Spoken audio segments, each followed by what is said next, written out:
All right, just a second. We're streaming.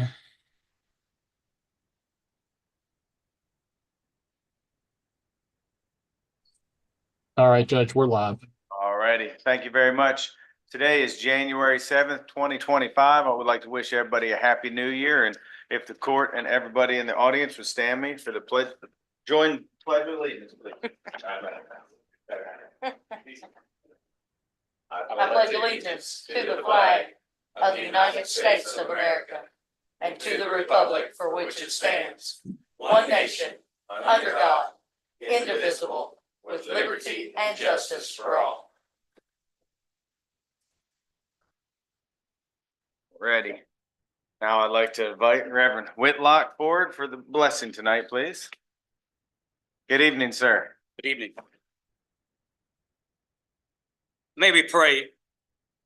Dear Heavenly Father, which art in heaven, Lord, I thank you for allowing us to come together on this another day that you have made. Let us rejoice and be glad in it. Lord, we thank you in particular for those gathered here today that you have selected to represent the people of this fiscal court. Heavenly Father, I pray that you will give them clarity of mind, patience, and the wisdom to execute their specific duties as we begin a brand new year. We thank you, Lord, for their public service to this county. Heavenly Father, I pray that you continue to guide this fiscal court as they work to move Franklin County forward. Lord, we all come this evening asking that you direct our path in all that we do. Help us, O Lord, to be obedient to your word when you told us to lean not into their own understanding, but in all thy ways acknowledge him, and he will direct our path. Heavenly Father, I pray right now that you also allow your Holy Spirit to fall afresh upon our county judge executive and the entire fiscal court body. Dear Lord, help them to find common ground. There's the best interest of the citizens on the issues they are charged to do. Lord, as they do your will, I pray that you bind them together in peace and harmony. Most of all, Heavenly Father, help this fiscal court to forget those things which are behind and reach forth unto those things which are before and press toward the mark for the prize of the high calling of God in Christ Jesus. In this way, Lord, you will keep us faithful and dedicated to your purpose so we may continue on the straight and narrow path which leads to eternal life with our Savior and you, Almighty God, in heaven. Forgive us of our sins. In the name of Jesus Christ, I pray. Amen. Amen. Reverend Whitlock, thank you very much. Appreciate you coming in tonight. All right, is there any public comments? Seeing no public comments. The next work session, we were going to have a gentleman kind of come in and talk about housing. Squire Dykes and I, about, I don't know, a month ago, we went down to Lexington and looked at a affordable housing complex that they had built down there. That's we thought was very nice. It just kind of got us thinking about the property we have on Home Street down there. Squire Dykes, would you like to, I know we didn't talk about this, but would you like to add anything? This is more just of a little discussion since Mike can't be here tonight. I guess I will say that I've worked with these folks, I've housed people in units that these folks have built. I think they do a really good job. Most importantly, I think that, we've had a lot of housing discussions about, people who can afford $2,000 a month. A lot of our folks cannot. And so this would be more affordable housing, but it's also beautiful. I think we can do a lot with it. When we talked to him, I asked if, like the units that we looked at, the complex that we looked at had a kind of community center attached to it. And I loved that idea where case management meetings could happen, all kinds of meetings, all kinds of training. We could just do a lot with it, I think. And so I really like this group, and I look forward to being able to talk more about it in the future. Thank you very much. So again, just put it on there to keep the discussion going, because I know it's a very important thing to everybody in our community as far as housing, and hopefully sooner than later we can get to a position where we can do something with that property down there. So any other discussions from any members of the court on that agenda item? All righty, seeing none, I'm going to ask Stephen Hawkinsmith. I believe he is here representing the road department tonight. Good evening, Stephen. Good evening, Gordon. For the last couple of weeks, we've been trimming some trees, dead animals, been doing some patching. We finished the leaf collection and we've been working on snow equipment. And the big one is the snow this weekend. Most Are we all roads- busy with that? Yeah, most roads are in pretty decent shape. There's still a few slick spots here and there, especially in some subdivisions where traffic's been on packed down. But for the most part, everything's in pretty good shape. All right, let's go ahead, Squire Sebastian. I I think we're all I gonna say the think same thing. everybody's gonna say the If same thing. Somebody's gonna start it. Go ahead. thank the guys so much for everything that they have done. They not only cleared the path, they've gone out now and widened everything and kind of cut back into the shoulders and made everything so much easier to where you meet a car, because unfortunately, there are more people on the road today. Which is not necessarily a good thing as the temperature keeps dropping all day. So there'll be black ice, but you guys have done a tremendous job. Did everybody get a chance last night to go home, right? Yes. Everybody got to go home Yes. just for a Yeah, little we bit went last night. home yesterday evening around 7:30. Well, I can't thank you enough, because out there, our way, first district, you all have done a phenomenal job. And I had a couple of people call and say, can we do some things to help so they don't have to stop plowing the road? So it was great that members of the community, neighbors stepped up and said, hey, I can take my tractor and I can move this tree so they can keep working on the roads. I thought that was Yeah. phenomenal. I mean, we have great people here, and you all are a big part of that. Thank you Appreciate so it. much. I'll let you guys know. Yeah. I want to say one thing. Mr. Smithers really helped me out.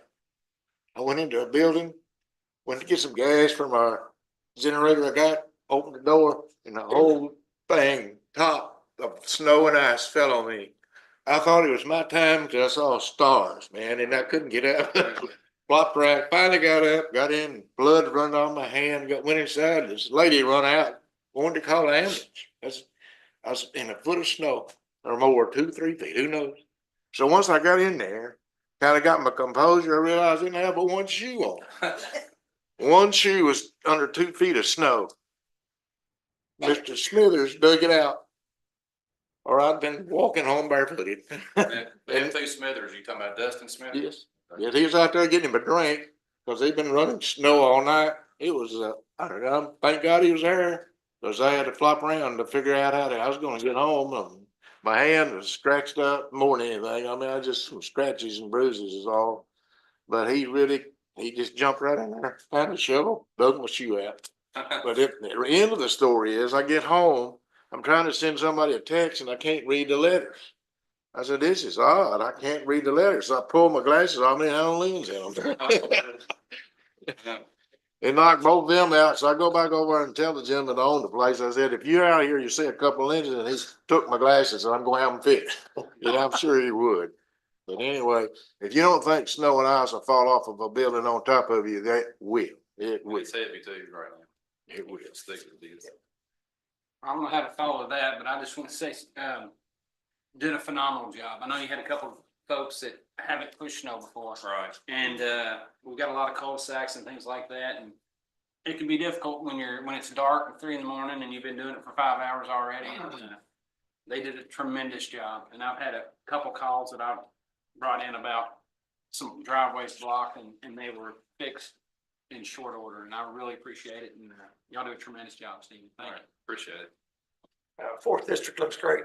I called several of the guys as they were working, seeing how they were doing, and see, they getting to, and they told me that, they were taking breaks when they could, but, I just want to tell them fourth district looks good. We really appreciate it. And same, you all did great in our area. We had one call last night, I think about 6:30, saying, when are you gonna get to my road, which is the connector to Shelby County at Hatton? And as he was on the phone, he's like, well, there they went right then. So I knew it was the last one in the county. So thank you all for all of that. And I guess we should be cognizant of the next few days with the ice coming off the trees. There's gonna be downed limbs and other road hazards, so still just ask everyone to be cautious and report those to us as fast as they come in, because I'm sure we're gonna have some power outages and some other debris to clean up still yet. So I know you all aren't off the hook just yet. All right. Pass along the thanks to everyone. Stephen, again, thank you. I know everybody worked hard. There was 4 new drivers down there. And I know Duke and Stephen were super nervous before it started. They went out the day before and did a little pre-treating, checked all the equipment, which I thought was a really smart thing, kind of showed the guys the routes. I wanted to say to the court, they used a lot of salt.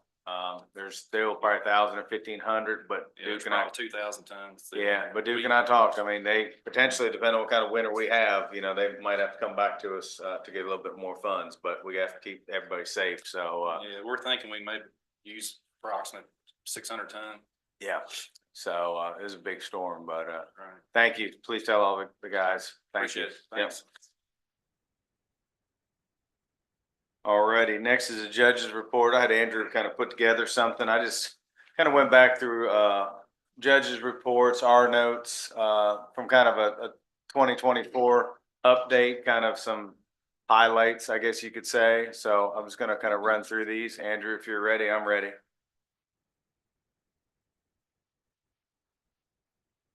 He's building suspense.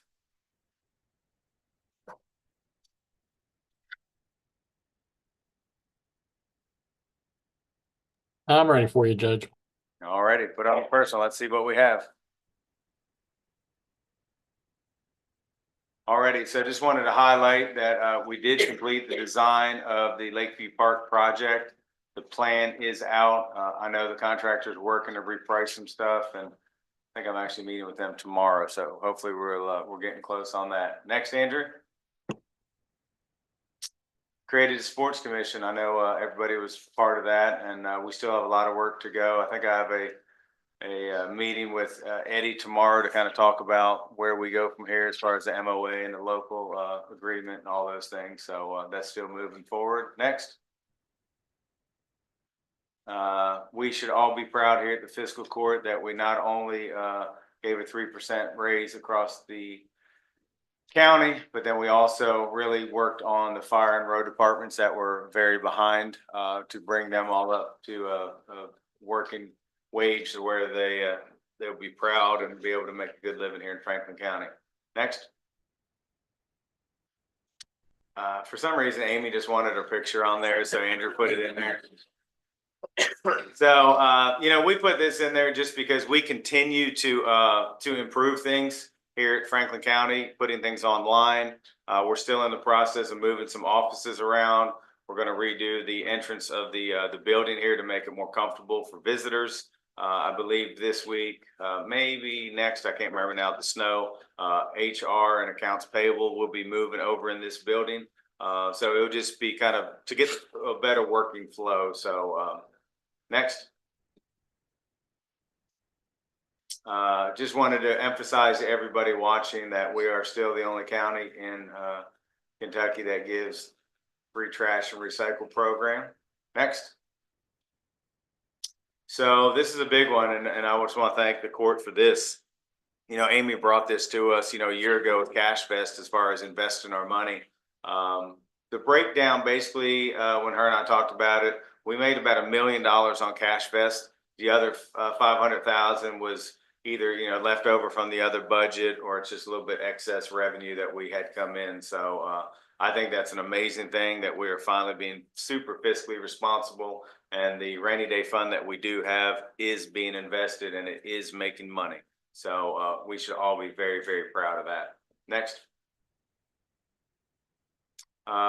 Jailers in the audience actually, but here's we're all part of the SAP and the SOAR program at the jail. I know on the 29th of January, they're going to come give a presentation, but it's going very well. We're one of the only female programs in the state, and we should all be extremely proud of that. Next. Oh, so this is, we worked with our county attorney's office and Charlie with ASAP. Couldn't be prouder of the new position that we have created, kind of a liaison in between the court system and county attorney's office and ASAP. And I believe that is going very, very well. So we should all be proud of that also, because that is making a difference in our community. It's going to be one of those that's going to be hard to see shortly, quick hand, but we are keeping data, and hopefully a year from now we can look back and see how many different people and families that position has helped. Next.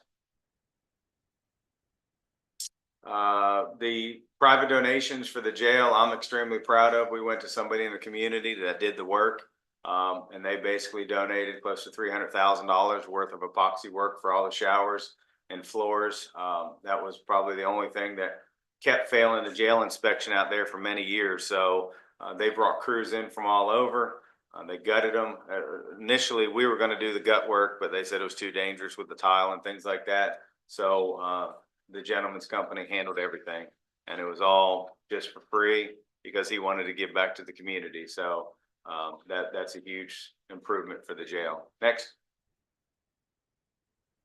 So one of the grants that we had received this year is for that grapple apparatus. The fiscal court paid for the truck, but the grapple apparatus has made a huge difference. You know, now we can basically send one driver out to pick up limbs and brush. It has been just a phenomenal thing. Stephen could probably, he's sitting there shaking his head. So, you know, whereas before we'd send, you know, 3 guys out to pick up brush and things like that. And there's still instances that we have to do that with the chipper and stuff, but that grapple truck is proven just to be a huge asset to the fleet. Next. Creation of the industrial authority. I think we're all pretty familiar with that, you know, working on that project out 127. So that was something that we had accomplished. Next. Just a couple of highlights on some of the grants that we received last year. And I know in addition to that, we still had the one road out as far as Wistman's area. You know, I'm not going to call that a grant, but that's something the governor did for us. But we have the grapple truck, the compost bagger that we're starting to get some use out of. You know, our intention is going to be to hopefully wholesale it to some of the local nurseries and Lowe's and at the farmers market for the people in our community. The SS4A grant was that traffic study. We're trying to get, I'm going to speak on this, but I think I'll get this right. We're trying to get 0 fatalities in Franklin County. And so that study will identify basically the problem areas. And then the next phase would be after we finish with that, we go for the actual implementation of if they find certain areas that need improvements, then we can go for construction funds. The last one is a TAP grant, and that I think that's the federal money there, 283, and I think there's some state money with that also, but that's the path that's going to get the, I still call it the old Ravencrest there, the apartment complex down Georgetown Road, to basically get them to the park and to the schools because they're all walking on the side of the road. So I believe that's it, right, Andrew? There it is. So just want to kind of go over that with everybody, and I appreciate everything we all did as a court for 2024 and look forward to this year. All righty, next one, we're going to go ahead on agenda item number 2. Is there any questions for our December 19th meeting minutes? All righty, seeing none, I believe. Why don't y'all go ahead and introduce yourselves. Good afternoon, Tracy Hopper, Franklin County Jailer. Shane Smith, Community Corrections. All righty, so why don't you all talk about the application that you would like the court to approve? So we are seeking application for some grant funds out of the opioid abatement from the Opioid Abatement Commission. As you guys are aware, those funds are available. There's 2 sides to this.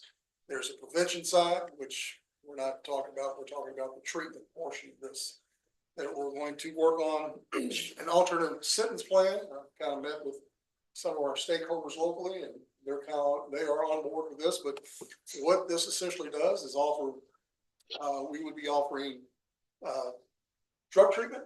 We're also going to be offering some mental health treatment. Along with that, if they don't have their GED, we're going to offer them some education, and we're also going to offer them some skills, some job skills, and hopefully with some partnerships, work on employment, placement and employment, because that's key, right? So along that, the grant itself requires us to also help deal with some housing. And so we're going to try to tackle some of that. I had a short conversation today with one of our other partners that I was not aware of that did housing. And so we're going to meet tomorrow, actually talk about how they can come along and be a part of this grant to address some of the housing issues that we have. But just real quick, we've got Thornhill Learning Center, they're gonna be involved to offer some of the educational piece, some of the jobs, training skills and so forth out of that. We've got the Kentucky Chambers involved, helping with second chance employment. We're gonna be putting on some job fairs, the goal is, and help place these individuals that need jobs. And then we currently already have a partner with the Shepherd's House providing drug treatment for those that are in custody. They would also help, they would lead the charge in handling the treatment for these out of custody folks as well. The long-term goal, of course, is to reduce recidivism and keep these people out of the jail. And also by doing that, by keeping those people out of the jail, we're reducing costs, right? We're reducing costs to operate the jail because they're not in jail. So, but the goal is to really, and it just isn't just the person itself, right? You have to forgive me. I use this. I'm a fat kid. I like cake. You can't keep me from eating cake and then put me back in the bakery, right? So we're going to work with the families as well. That's one of the things that Thornhill is going to do. They're going to work with the families, and we're going to work with the families to help educate them about treatment and eliminate some roadblocks so that these folks can be successful. That's kind of like my 5-minute spiel what the grant's about. Be happy to answer any questions that you may have. Thanks, Judge. Thank you all so much for being with us. I think everybody is coming to this definitely with an open mind and looking forward to what we can do, because all the things you talked about, this is a holistic approach and it impacts more than the individual through our incarceration, it impacts the family. One thing I didn't see in the abstract was the request for the grant amount. What we're requesting? Yep. We're requesting $1 million. Okay, just Yes, I'm wanted to sorry. be. Yeah, I'm sorry. Oh, I thought it was on Thought there. that was in there. Okay. I just wanted to be sure, because that was the only big question mark I had was the amount. Now, and then following up with that, are there required matches for the amount? I mean, either through staff time or anything like that, or? Required match, but like I would give 10%. My second, assistant jailer LeMay, he would give 10%. Mr. Smith would give 25% to 30% of his time. That's the only match. There's no requirement. Okay. And what, do you know what the time, I'm sorry. No, I keep you're adding fine. things. No. Do you know what, clearly, you know, when the application period begins, do you know how soon Sure. they would be letting individuals It's a quick turnaround. So and if others know? I'm not mistaken, it's due 17th. The award's gonna come sometime in March, and we have to start within 90 days after. So I'm about end of June, 1st of July. Great, because that was gonna be the next question. When do we have to start? Yes. Because I'm sure there's some reporting requirements to demonstrate that we're meeting the goals of. One of the things we're doing that we've written into the grant is a piece for an evaluation piece. We want at the end to be able to take this data and the university, working, one of our partners is the University of Kentucky, they're willing to do the evaluation piece. And we want to be able to come back a year from now and say, hey, this works. Don't invest your money in building new jails, invest your money in people. And if it doesn't work, we're gonna come down and say, oops, you did a good job. So when the award comes, will we get an award notice that says this award funds will kick in FY 26, or do we automatically start drawing down funds then, because we'll have to amend the. I don't know how that. She knows all I don't this. know how that I mean, works. I'm just saying stuff she already knows we're not gonna do. I just talk out loud because I know it too. So just, I'm just trying to find that part of it out. Yeah, they're gonna put money in your bank. Okay. Squire Harry? I'm sorry, Squire Tanner. Oh, Sorry, I was okay. looking at you. Only question I would have is, does this, is there any other county agencies applying for grants from the same pot of money? And would it, if so, would it be a competitive grant between you all and them? You talking about locally, sir? Yes. There are there's one pot of money, but two arms of it. Prevention and I know ASAP and a couple other local people are applying for the prevention piece.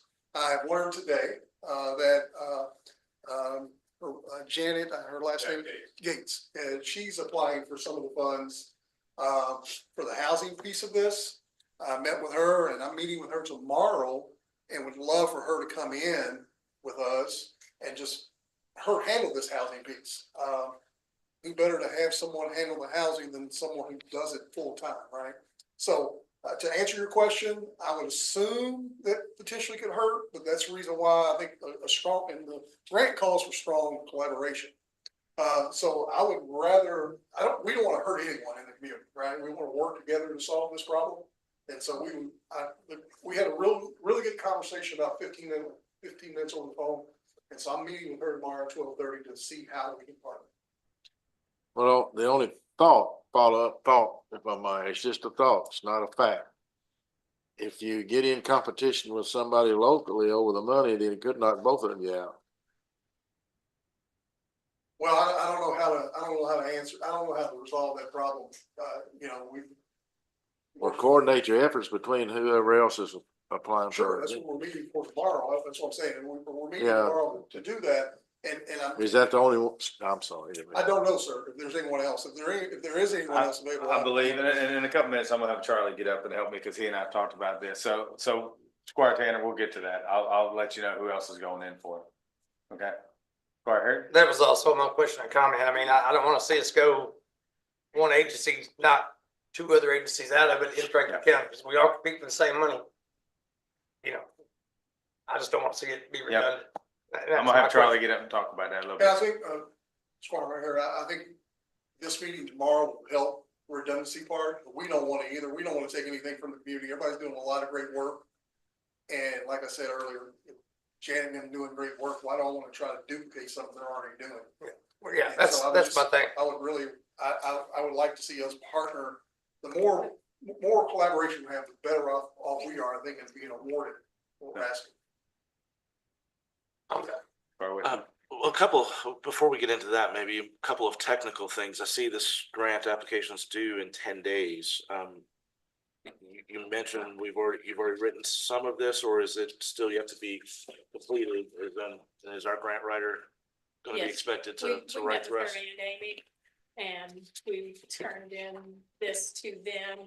Then we, explained to us that we had to come before the court to get this approved. Yep. That was one part of this that I didn't know, but we've met with Amy and we've met with Belinda. And we also have, Meeting with what's her name? Keiko.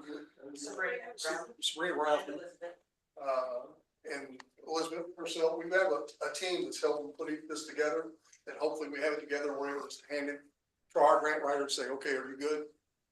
We're really trying to make that for you. Could you elaborate a little bit? Because it's my understanding that we've got a group of organizations that were already using some of these funds. And the priority criteria here says the strong collaboration, and that expanding or enhancing services that already exist or supplanting them is highly discouraged. So I want to make sure that we don't do anything that's going to hurt existing entities that are already using these funds and doing well in the community,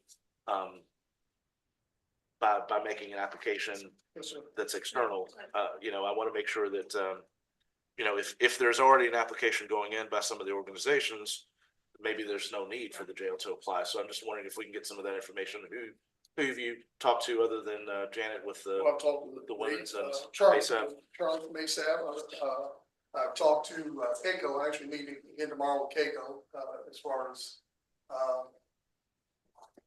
learning more information about who locally has reached out to them as far as applying. And Laura, the young lady I'm meeting with tomorrow, her whole goal is to make sure that we have strong collaboration and we're meeting the requirements. And I think also, like Keiko's known for, they don't want to stifle any community, either any community apartment.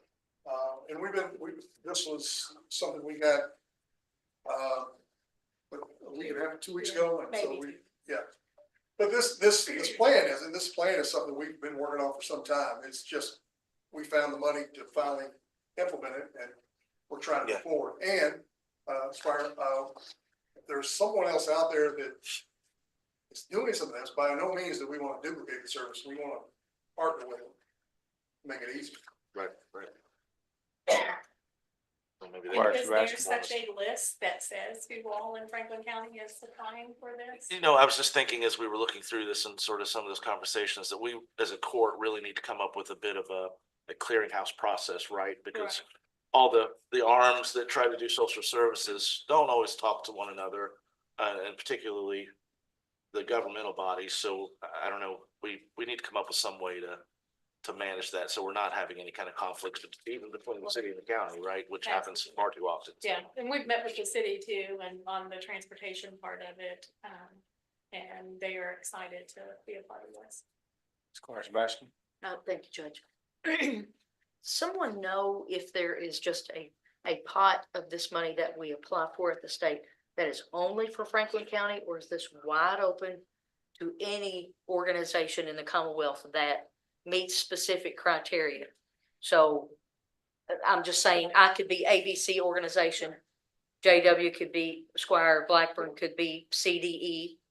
And we're both going in with the best of intentions to serve the Right. clientele that Right. that potentially could come in. I just don't know if there's a pot that says, all right, in Franklin County, there's $2 million available. Right, and when someone approached me from the criminal justice cabinet, they said, jails aren't going after this, Tracy. Go after this money and go after the whole thing. You know, and I don't believe that that means that if we go after this amount and we were approved for this, that Franklin County, now anyone else in Franklin County that wants something would not get it. Could I see that, you know, where we're focusing on treatment, someone that's focusing on prevention would still have an opportunity for these funds? And is it segmented, are the requests segmented where one organization may apply and say for prevention and say, my collaborative partners are these 16 partners. And one of the collaborative partners is going after the housing money, but that is all folded into the entire application, and we're all collaborating here for the best interests of Franklin County. I'm just trying to make sure, I've not seen No, the application itself, so I'm just trying to. Exactly, right. So this is what I'm talking about. Thornhill is one of our partners. They're in there with us. They're getting a piece of the money. Like I said, I'm talking with Janet tomorrow. My goal is to bring her in to handle some of this housing. The more people that we can bring in to do that are experts in doing these things, the better off we'll be, right? We're good. We'll be great at the jail piece, right? It's gonna be this other stuff that we need to rely on the community for. So it's not cutting anybody out, it's actually cut people in, is the goal. Being able to, on the housing portion of it, you know, if we carved out $50,000 for transportation part of this, and then the city says, hey, we're just going to donate that. And that $50,000 could then go to the housing, which would move from $150,000 to $200,000, that whoever partnered with us, if Janet wanted to partner with us, then we have $200,000 out of this grant that we would use for the housing portion of this. Right, thank you. Yes. Squire Dykes, I think your hand was up. Is it? It was. Guys, hard. I apologize. And then I'll get to you guys over here. Go ahead. Oh, I'm so sorry. I just dropped you. I have a million questions. And I know that they're not going to be answered tonight, and they've got 10 days to get this done. I guess my trepidation is always that when the county goes after the same funding that nonprofits go after, it makes me uncomfortable. But I do know that all of the nonprofits in town, many of them that do this work, need open collaboration with the jail. It's the only way things can work. So I understand that. I'd like to hear, when you say treatment, how much are you asking for treatment, and what does that mean? And who is it? The people that are in the jail that are being treated? Like what does that look like? So there's two ways to receive treatment, right? As an alternative sentence, instead of spending days in jail, they spend days in this program. Right. They would then go through treatment. We'll do an assessment. Shepherd's House already is doing something very similar over in Boyle County where they do 30, 60, 90, 126 months year treatment. They'll go through how many hours that is, they have to go through treatment. Along with that piece, everyone's going to receive a mental health assessment. Their family's going to be included. The family's going to receive a mental health assessment to see how we can help support the family as it relates to addiction and the trauma from addiction, right? I'm sorry, I may have missed the rest of your question. No, Like, so I'm trying to figure out, so Wanda Joyce does a lot of this, does some of this already. So, and I, please understand, I'm not trying to be adversarial. I'm just trying to understand as a mental health professional what this looks like. I think people already go into treatment instead of jail very often, into rehabs, into sober living, into things like that. I get that done all the time. So I'm trying to figure out, $1 million is a lot of money. It's a huge ask. And my fear is that if we do this for $1 million and they, they give you most of that, that some other a nonprofit's going to suffer because of that. And that, I mean, I've seen it happen many, many times. And so government kind of getting in the way of that bothers me a little bit. Treatment in jails always bothers me. I would much rather people go outside of jail to get treatment, but I understand that this is important. I have not seen enough of it. I don't understand the particulars. I mean, today's the first day I've heard of it. So the treatment piece of it is not going to be handled by anybody in the jail. The treatment piece is going to be handled by Shepherd's House. Right. And I know who they are and I know what they do. So, but it's going to be happening inside the jail. Is that my understanding? They're out of custody. Actually, Thorn Hill's been gracious enough to give us a place to hold the treatment classes and time up there. So they'll actually be coming to the learning center. So you're basically, the Shepherd's House is doing the work. You guys are writing the grant, correct? They're doing that portion of the work, yes. Okay. Now, the second piece of this is there are going to be people that are in custody. Mm-hmm. That will receive treatment and will go through some of our MRT work, right? So I'm a certified MRT facilitator. That's something all state inmates do. Actually, more state inmates are doing MRT now than they are actually going through SAP. Shane, what is MRT? Please? MRT is moral recognition therapy. Okay. So that actually, for those that are in custody going through that, it'll be actually done through the jail. The state is, it's something that the state uses. We're just going to be using, materials to do that. That is actually a 12-week program that they actually participate in. On top of the trauma, which is another 8-week program that they'll participate in. So there is actually going to be some treatment for those that are in custody as well. What kind of trauma treatment? It's through, I've got to go finish getting certified. I've been certified. I teach parenting and all this other stuff. The trauma piece is what I've got to go get certified in for their training. It's trauma is, yeah, the MRT trauma is different. There's two different segments to MRT. The trauma unit is separate from the MRT because most people that are in there is because of the trauma that they have suffered. Absolutely. I will agree with that. Yeah. When we arrived at the jail, they were paying close to $4,000 a month for someone to come in and teach this class. We've sent 3 officers now that went to the Department of Corrections to teach this. They teach this during their hours of work. And it's not an extra cost to the county or to the jails. Okay. All right. That's all I have, Judge. Okay, thank you. Go ahead. To ask a sort of a technical question here, that I'm really concerned about. The applicant would technically be the fiscal court on behalf of the jail. And since we're already sitting on effectively about $1 million of opioid funds, I'm wondering how that's going to look to a granting institution that we haven't spent effectively the same money already.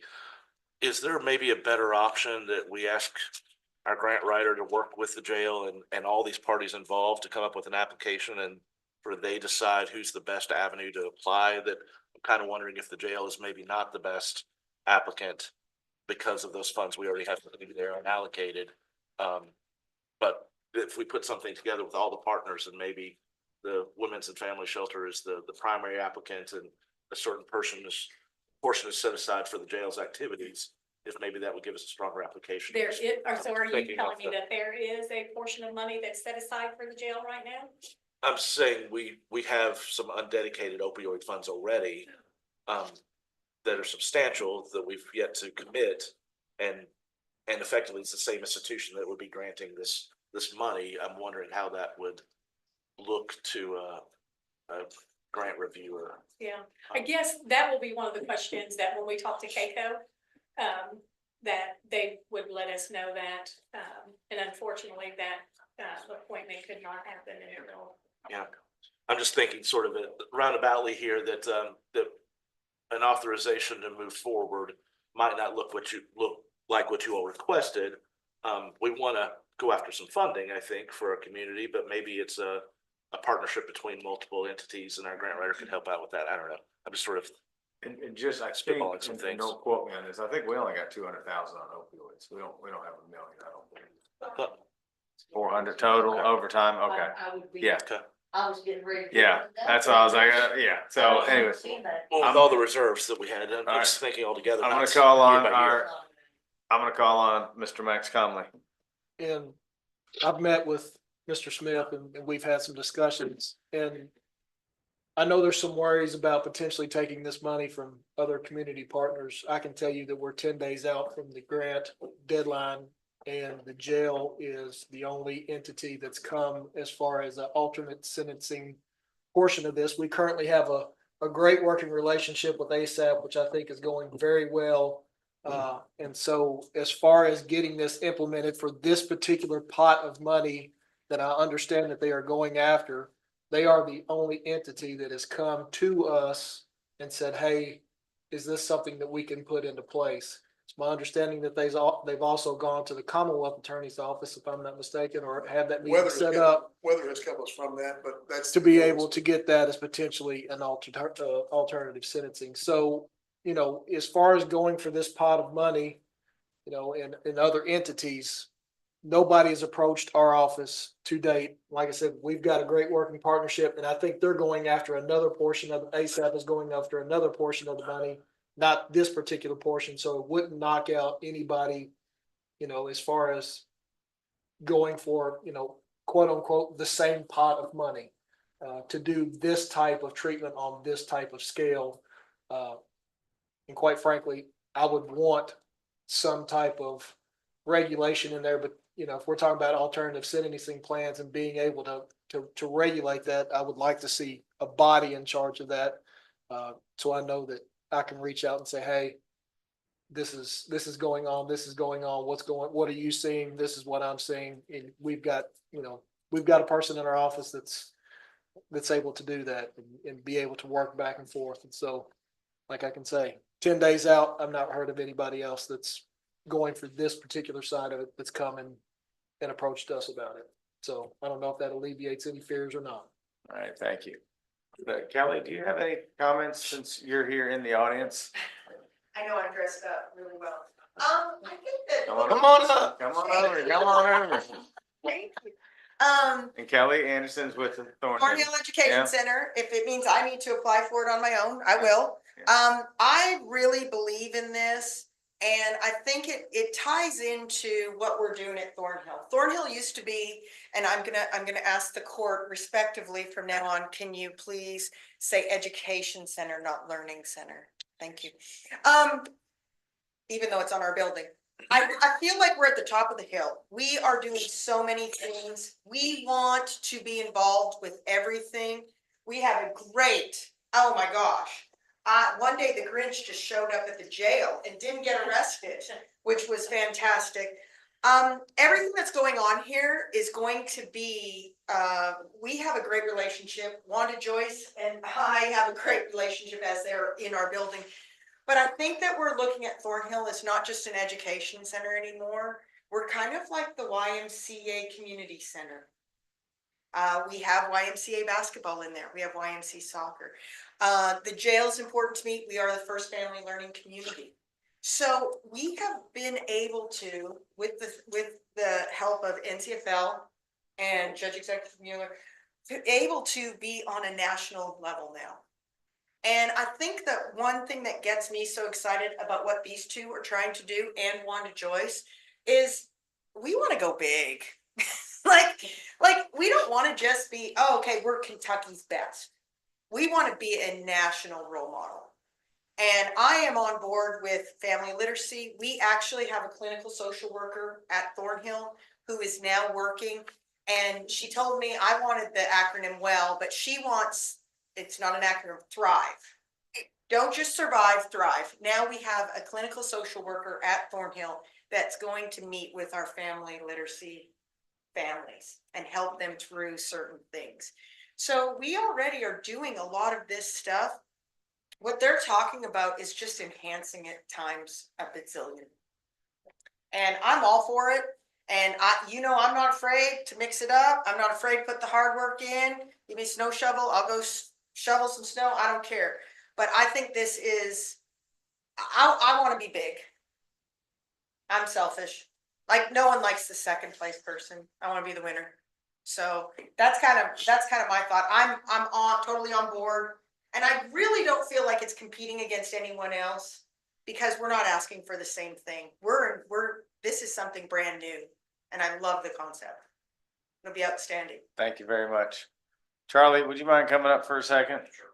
So as you all know, Charlie here is a huge part of what we do here at the Fiscal Court and in the community. And just want to thank him publicly for all his work and especially the work between him and the county attorney's office. But let's kind of get your thoughts on this, if you don't mind. Well, time is short. The need is great.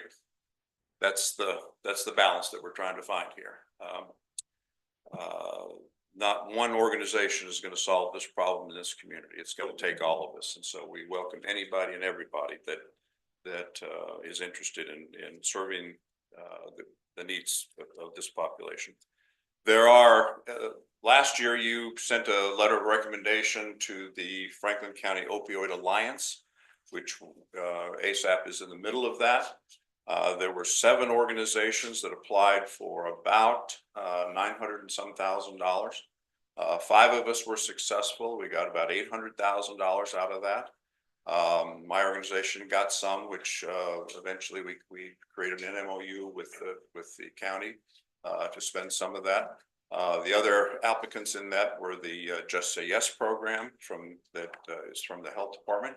The Yes Arts program, El Travis, you're familiar with that. The Fresh Start program, which is the women's transitional program that Janet Gates runs, that Shane referred to. So out of all of that, all of us are reapplying for those dollars. Okay. The requirement, to your question earlier, there is no Franklin County allotment. You have the Franklin County allotment. Okay, you're controlling that.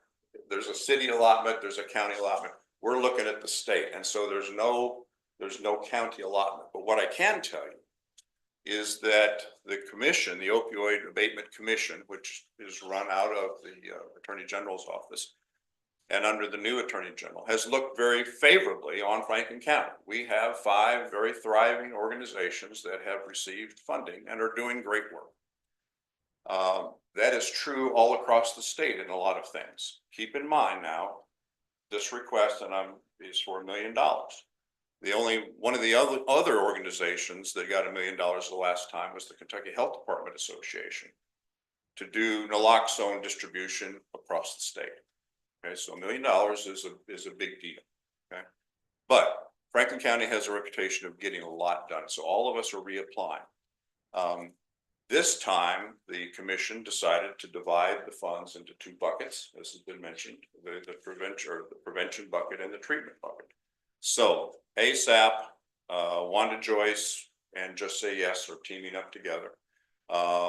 Yes Arts, those 4 are going into the prevention bucket. And we're gonna ask for somewhere close to $750,000 altogether, okay?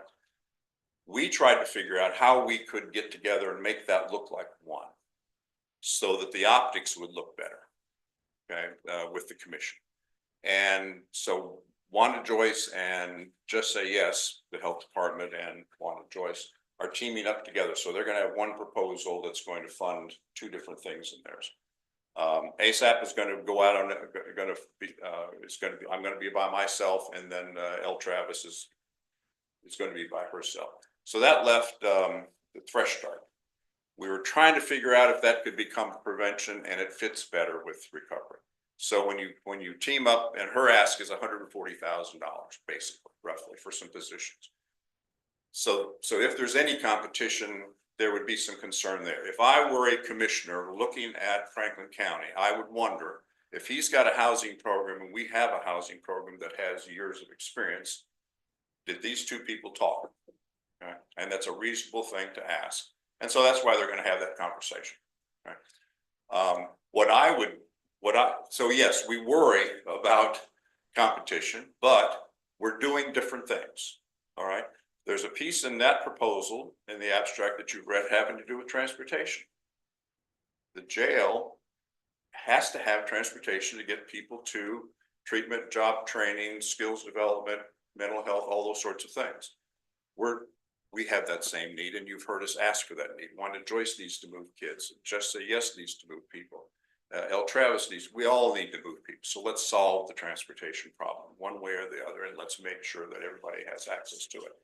My point is this: with regard to this proposal, we're not afraid to have them apply.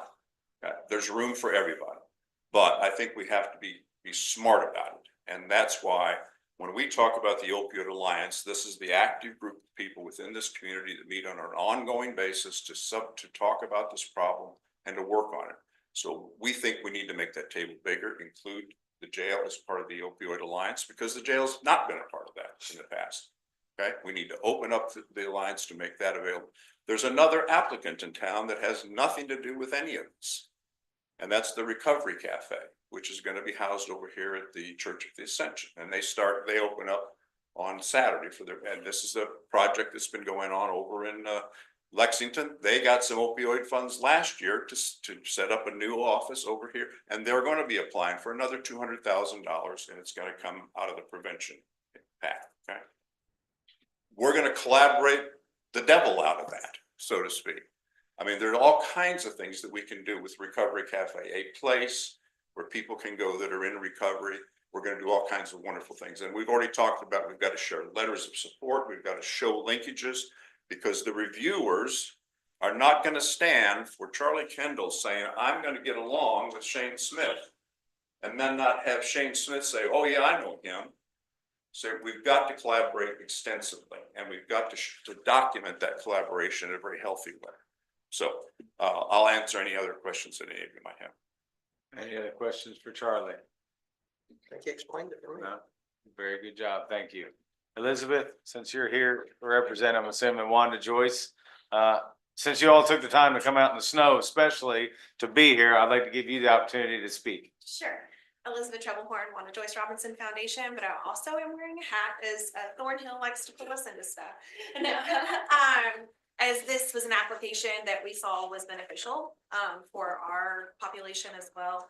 The programs that we do within the jail are important to us, and I applaud the jail for also including in this application funding for establishing or creating better family friendliness visitation spaces. That's something that ties very well into the opioid, or not the opioid, the OJJDP grant that you all oversee. It was one of the 4 goals of that grant. So to see that built in with this is a great win for both of us. And so we, Wanda Joyce, are in support of it. I have stepped on to help, as I have done this application 15 times to step in. I know it's 10 days. It's a short amount of time. A lot of people are doing it right now. All right. Thank you very much. All righty. Any other final questions or go ahead, Squire Tanner. This is one, just for my information more than anything else. your meeting with Keiko, I'm assuming that is with their opioid specialist they have hired, Yes, whose name evades me most of the time. Laura's her first name, can't think of her last name. It's her job. Well, you're halfway, much Yeah, better than so me. It's halfway to, her job is to help us, right? That's what Well, her job is to do. That concerns me because her job is to help everybody in every county. I understand that, but So I mean, I don't know who else you go to. I mean, I understand that, but I always wonder where their conflict comes in to help us on your I'm always- application and not help Woodford County or something or. I'm skeptical of her about it, so that's why. That's my MO. I shared that folder right there with you, because that's the plan. I don't want to give you my plan until I know we get the funding. And when we talk about doing jail differently, and this is not anything prior to anybody who has held the job of jailer, we're the one administration that's trying to close the doors out there by not having them arrested. If not, we can continue building buildings. I'd rather you give me $1 million a year to do this than to spend $100 million on building another building. So, I mean, we're really looking at it as also cost savings is going to go back to the community, that you all can do other things with those dollars, opposed to just keep giving them to the jail. If they're not in jail, we're not paying all of these high medical bills. That's a huge thing. I know that's something big for the court too. You know, what? Yeah. And it's not going down. If we do this alternative sentencing and they're not in the jail, then we're not, taking care of, the things that they don't have the need for while they're out on the street. But until they come in and they're not using and things, reality starts setting in, and then we have to start paying the medical bill for this. There's one other thing I'll say is, because we're in such a tight time frame, I would ask the court to move forward with the approval and let us work with some partners in the next couple of days to make sure that we're not fishing in the same pond. You know what I mean? We want to be a good partner to the community. We want to add value to the community, right? And by no means do we want to cut someone else off I mean, we get nothing out of it, but if you're in the population, but we've got, like Charlie said, we've got to solve the problem. And this administration is committed to trying to at least have a solution, opposed to just, we're the only nation in the world that houses people for addiction. And I will say, when we met with Shane and Jayla Hopper earlier, you know, they didn't realize a lot of the other agencies that were going for it until today. To Max's point, you know, they're the first ones that reach out to his office, and I know some of the other ones are doing different things. That's when I picked up the phone and called Charlie, because he's kind of my go-to, and I said, what's the deal? And so when he really explained as far as two different pots of money, and especially now that we've made a connection with Janet, that's probably going to work out very nicely for everybody. So it kind of puts a little bit of ease in my head. So appreciate you all reaching out. And I know Charlie's already invited them to the next board meeting, I think on January 16th. So he'll be officially put on that task force with them, so everybody can start communicating more. Squire Dykes, do you have any other questions? I see you moving around. I can't tell if that's a hand or not. No, I did not raise my hand. I've talked to a lot of people today and have done as much research as I can, but in a day, it's just not enough for me. You know how I feel about this. You know how I feel about this subject in general. I would love to see this work. My biggest concern really has been just making sure that all of our partners in Franklin County understand what this is, how they can be a part of it. That's what's important to me. I want people to not die. It's really simple for me. And if this is going to do that, if we feel like this is the thing that's going to be most helpful, then we should do that. I would like to ask this. I know that is it a 1-year grant, 2-year grant, 3-year grant? I don't have anything in front of me that tells me anything. So, Did you, I think we sent something out to everyone. I'm sorry. Sorry, go ahead. 1 year, Kelly. Thank you. That's what I thought it was. My understanding is also that the continuation, the recipients that are trying to continue with their grants are now they're being told to expect about a 25% decrease, which is pretty typical for federal funds. If all of this happens, how do we make up for that 25% in another year or two?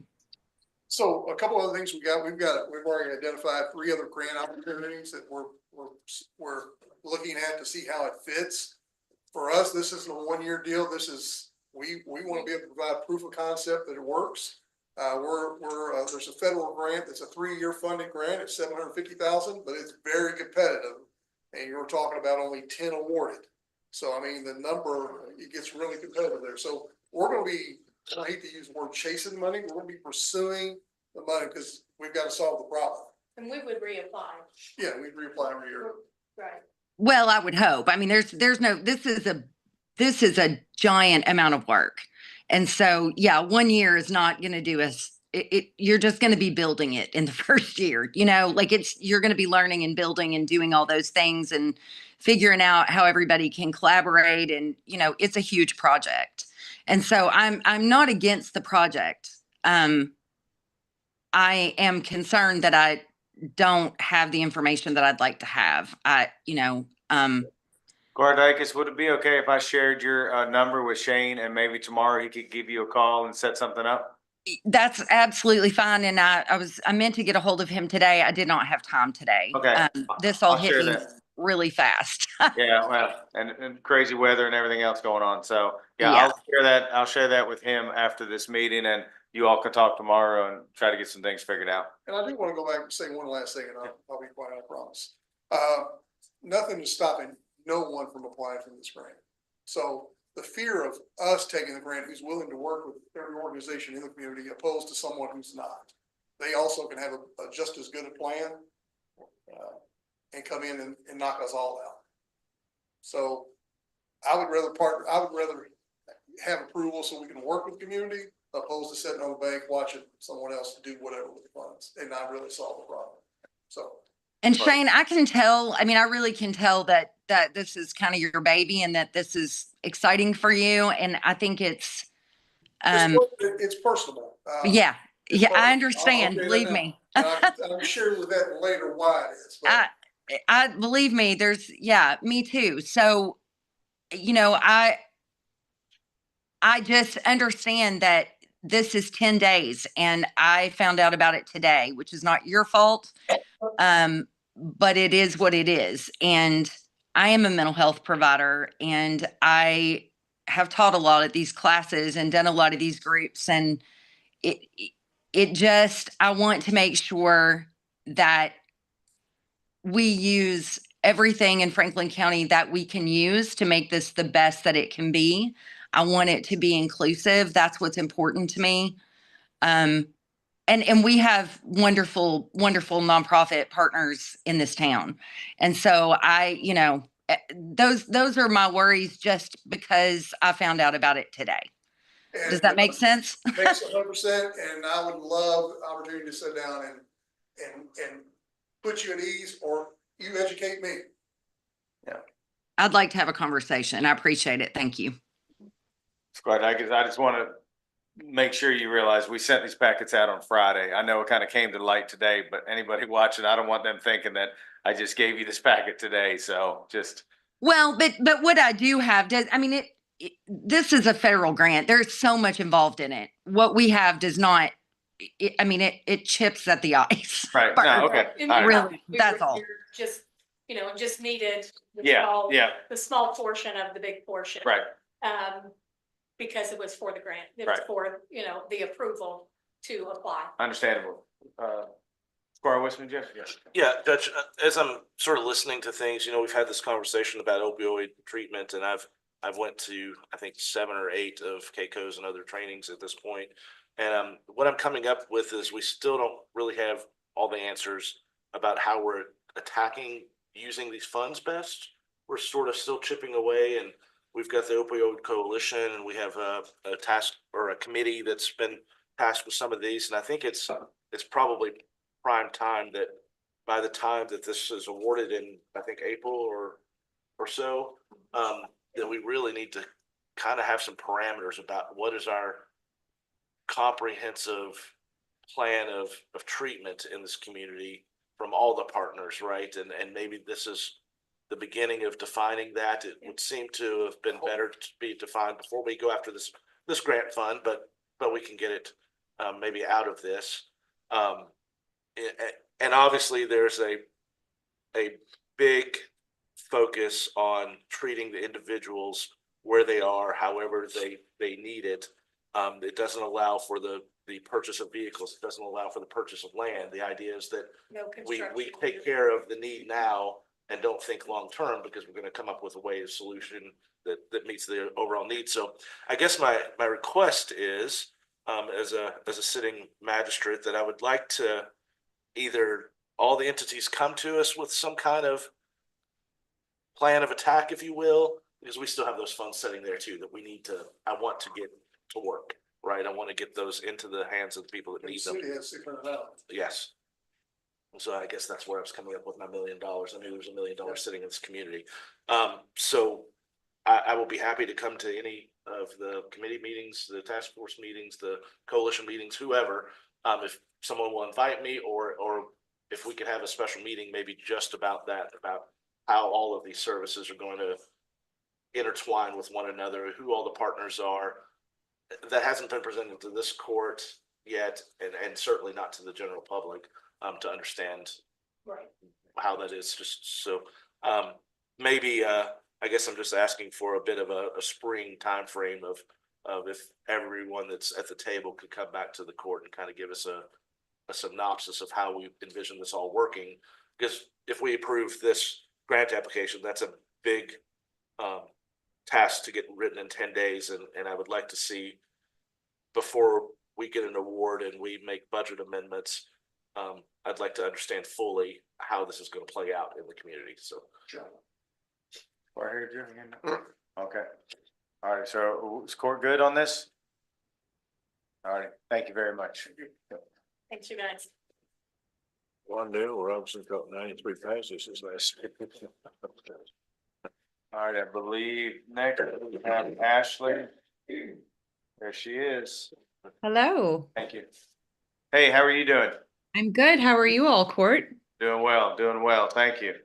Absolutely. Give us 2 seconds. We have a couple people leaving the audience, so. Certainly. Alrighty. So next we have we have 3 jobs that we've been talking about since budget time, as far as we felt like needed reclassification. You were tasked with trying to figure it out, in addition to a bunch of other things. So I'm just going to stop talking now and let you take it. All right. Well, thank you, Judge. Like Judge said, there's 3 different jobs that I want to talk to you all about. And kind of as we move forward, if you can kind of think in terms of the jobs and not the people that are in those jobs. So when we look at distributing tasks and organizational structure, we definitely look at, okay, do we have the right people on the bus, so to speak? I'm sure everybody's probably read that book or knows the concept. And so one of those things that we look at is, okay, do we want to increase our head count? Do we have resources in-house already that can handle or are handling the necessary tasks? So I studied all 3 of these positions in these different departments separately. And my recommendation, as opposed to increasing headcount in each of these departments, was to do a reclassification. So basically what that means is the people that are in those positions are doing the work that is needed operationally, and the position has evolved over time since that person has been in that role. So that's, what we're looking at. I'm going to go through each of these and kind of explain to you how the role has expanded. And there are pay implications associated with that.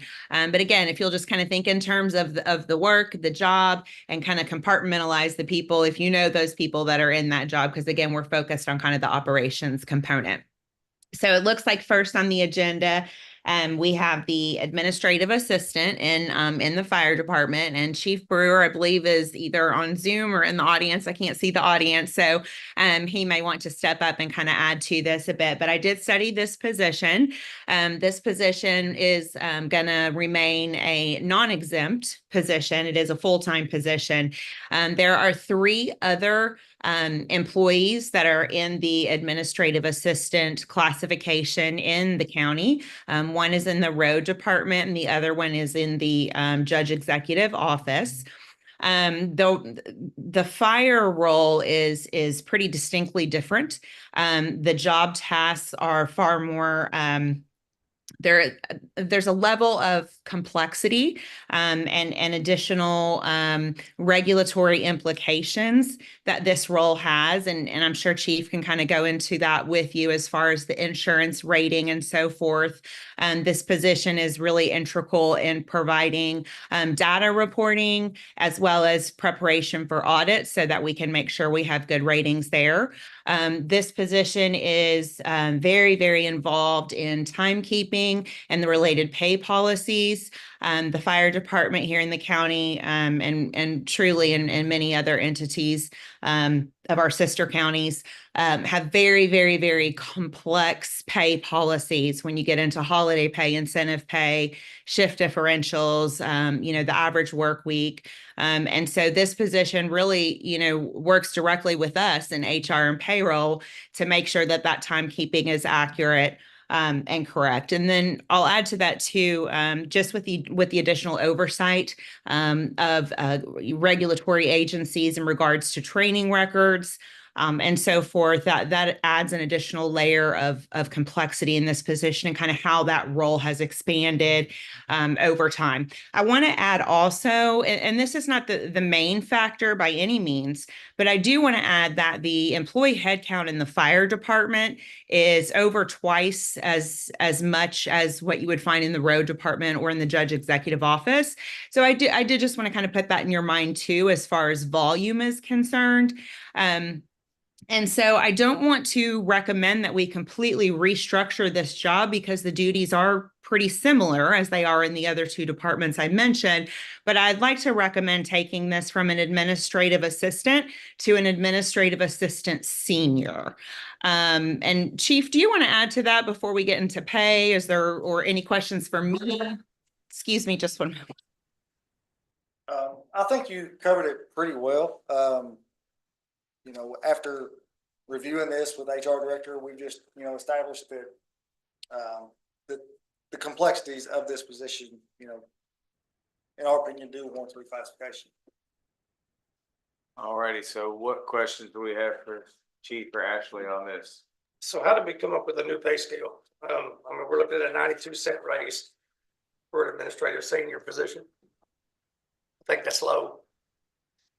It was based on a few different factors, but we just looked at kind of where the pay was. Do you understand what I'm saying? We're looking at everything that the person does at the fire department, which I personally know, I worked there a long time. And if there's anything that needs to be done, it's taken care of. You don't have to worry about it. You say something, either calls you that day or sends what you need. I just think 92 cents, I'd like to see it be a little bit more than that. I'd like to see it bumped up to $33 an hour. My personal opinion, just something to think about. But, okay, we're all here to talk about it. If you're going to give somebody a raise and acknowledge of what they've done, he's been here 20 years. Okay, I think it's well worth. We're talking about the position, not the person, though. But we got to keep. I understand that. I totally understand that. But one of these days that person's not going to be there, and you're going to have someone with the same qualities come in to take that position. Yep. That's just my understanding of it. That's how I'd like to see it done. Thanks, Judge. Ms. Beatty, could you speak to, I remember some conversations with the person that currently has this position and about how much of the role is sort of HR related, as you spoke to. Could you speak a little to why you settled on a senior administrative assistant instead of maybe a different title that falls in line maybe with your office directly? Because it felt like to me, from my engagement with the chief and the person in the role currently, that there is a significant amount of that type of work that role is managing in comparison to maybe the similar positions throughout the rest of the county that don't have that. And as you speak to the volume of staff there as well and all the other duties. So I'm wondering if maybe there was another title considered, or some other classification even. Sure, that's a great question. I think here, you really kind of got to look at some percentages. What percentages, what portions of the job duty are spent on what, in order to really kind of find a title that captures that. As far as my office is concerned, Miss Vicky Webb, our payroll administrator, she interfaces with this position quite a bit as far as, like I said, the timekeeping and she provides payroll hours to us and timesheets so we can get those paid. As far as my personal interaction with this particular position, a lot of times it's a little bit more transactional in nature. And that's one of the things that we look at when we're looking at an exempt and a non-exempt status. I'll spare you all of those boring HR details. But really, it's a matter of kind of collecting whatever the personnel information is at the fire department that maybe I then need. So like family medical leave, she assists employees in filling out those leave requests. She, sends me workers' compensation information. So, it definitely, I obviously, worked with Chief on this as well, and I'll let him kind of add to that. But just, it was my opinion that this didn't fall over completely into the HR realm of things.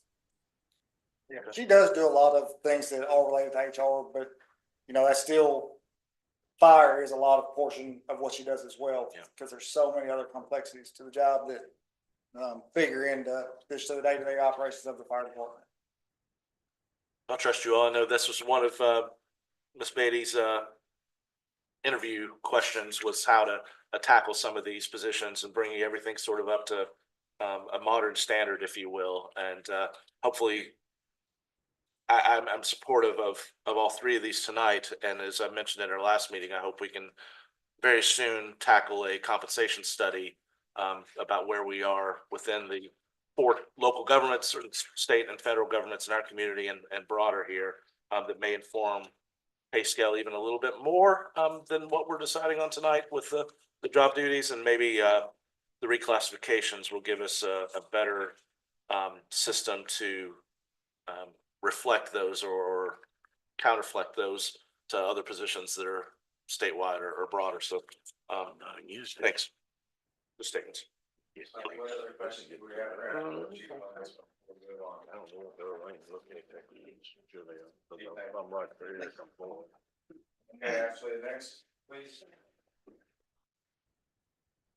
Actually, Judge, can I ask just real quickly? I don't see it directly reflected in these, Ms. Beatty. Is there a change to the salary schedule at all in these, or in all three, I suppose, but we're not changing classification at all. It's just a suggested change in current salary for the people that are, and if you could verify the people that are in the current positions, it's an intent to maintain those in these positions and adjust their salary schedule.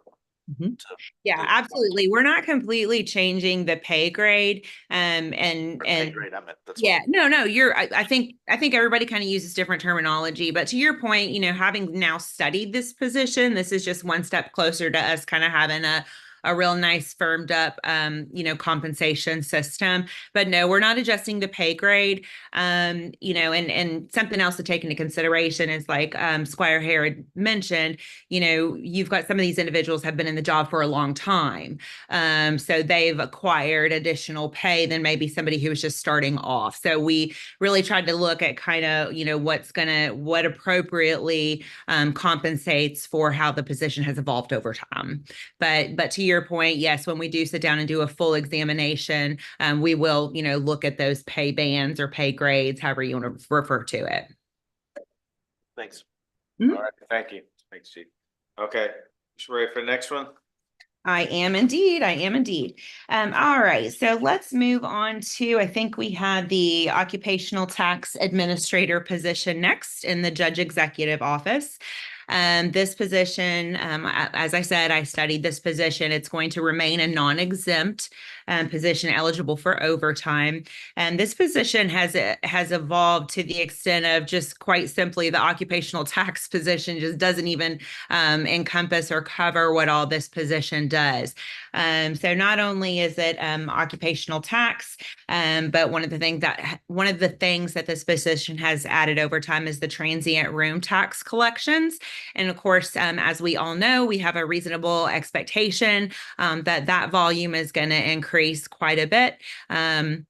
With the sports complex. And so we see additional volume there for this role. This position is also working with kind of a matrix reporting responsibility with the planning and zoning department, as far as working with the code enforcement officer on people that have disputes with citations that they've received. So this individual or this position kind of helps to resolve those complaints and also collect those fees. So half of that person's, reporting responsibilities, I guess, so to speak, are with the planning and zoning department, and half are with this particular position. Some additional things that are added to this position that have been added over time are the collection of business license fees. And there are a whole lot of other fees in addition to that, kind of different things here and there that this position has taken on. And I talked about supervision with the code enforcement officer position, kind of 50% there. And there's also a part-time employee that reports to this position and helps support the role. And so in essence, this position supervises one FTE. When we looked at this reclassification, we definitely wanted to take into consideration the strategy and the future, because that's part of this as well. Forward planning, succession planning. And so we really kind of foresee in the future this role may even develop even more, as the type of business that we conduct expands and the different type of collections that we do. There's also room for additional auditing and being a little bit more proactive that we want to make sure that we're compensating this role for, and again, kind of progressing towards the future. So what we're looking is to turn this into from an occupational tax administrator to a business office manager. So it's a little more broadened in nature. Before I talk about pay or take questions related to pay, I'll stop there and see what questions you have for me on that portion. Bartender. It might be about pay. Did you say this was a non-exempt? Mm-hmm. So they're eligible for overtime? Eligible for overtime, and it has been a non-exempt position already. And as part of the position study, I just make sure that the role has not changed that FLSA status. It got a little close, but it is still a non-exempt position. So then the fire department position is an exempt position? No, it too is non-exempt. Non-exempt. It's non-exempt also. Yes. And Squire Tanner, the worksheets that you need to do for FSLA to determine exempt, non-exempt, were completed on all these individuals. That don't hurt me asking the question, though. No, I was just, you probably didn't have the benefit of Okay. hearing that because it wasn't shared just yet. Well, He may share it in a moment. I didn't know it. So I will say, about 2 weeks ago, we had another community come and visit us. Specifically, their tax person was retiring. So he and his deputy and another person came and just community same size as ours. So the person that works this position now and myself sat down with them. And I was really amazed how much we've grown as Franklin County and how many more things that office is doing. Just in retrospect, they have 4 people in their office doing this position. Now, they did say 2 of them collect some things for the city, but ultimately there's 2 full-time people. They do a lot of auditing too, throughout the year, just one of the positions. So I think the person we have in there does a phenomenal job, and it's really neat to see. I think, like Ashley said earlier, how much we've grown in the last couple of years, how many more things they're doing, like code enforcement and things like that. So anyways, we can keep going, Ashley, if you'd like. All right, so the third and final reclassification that we are proposing this evening is in the Planning and Zoning Department. So the position we're talking about is the Planning and Zoning Supervisor. This position has definitely evolved over time. So if you will recall, the position was vacant from, I believe it was spring of 2024, shortly before I came on board, until we hired our current Director of Planning and Zoning. This position, I'm kind of going over the history here because I really need you, this is a reclassification. It's not retroactive pay for the duties that were performed at that time, but I'm telling you that to illustrate that some of those duties kind of stayed with this position, and then the director assumed obviously some of those duties that were then more appropriate for that strategic role. So the planning supervisor role used to just kind of strictly be of a planning nature. But it has evolved into more operational, handling the day-to-day tasks of the department, being kind of the middle person between the staff and the director. So the director is really in more of a strategic contract negotiations, working with fiscal court, that sort of role. And then this individual kind of handles, like I said, the day-to-day runnings of the office, leave requests, timekeeping, employee relations issues with the support of the director. A big one that this position does, because it's not only that component that's been added, but this position has also taken on, I hope I don't mess this up, the MS4 permit requirements, which is way above my IQ, but was explained to me as a very, very tedious, time-consuming process. It does require a certification, and this position kind of handles that soup to nuts. So, that is a requirement for the role when we rewrote when we designed the job description, to make sure that kind of going forward in succession planning, that particular task will stay with this position. Make sure I'm not leaving anything out here. There's also a component of kind of sharing some of the duties with the director.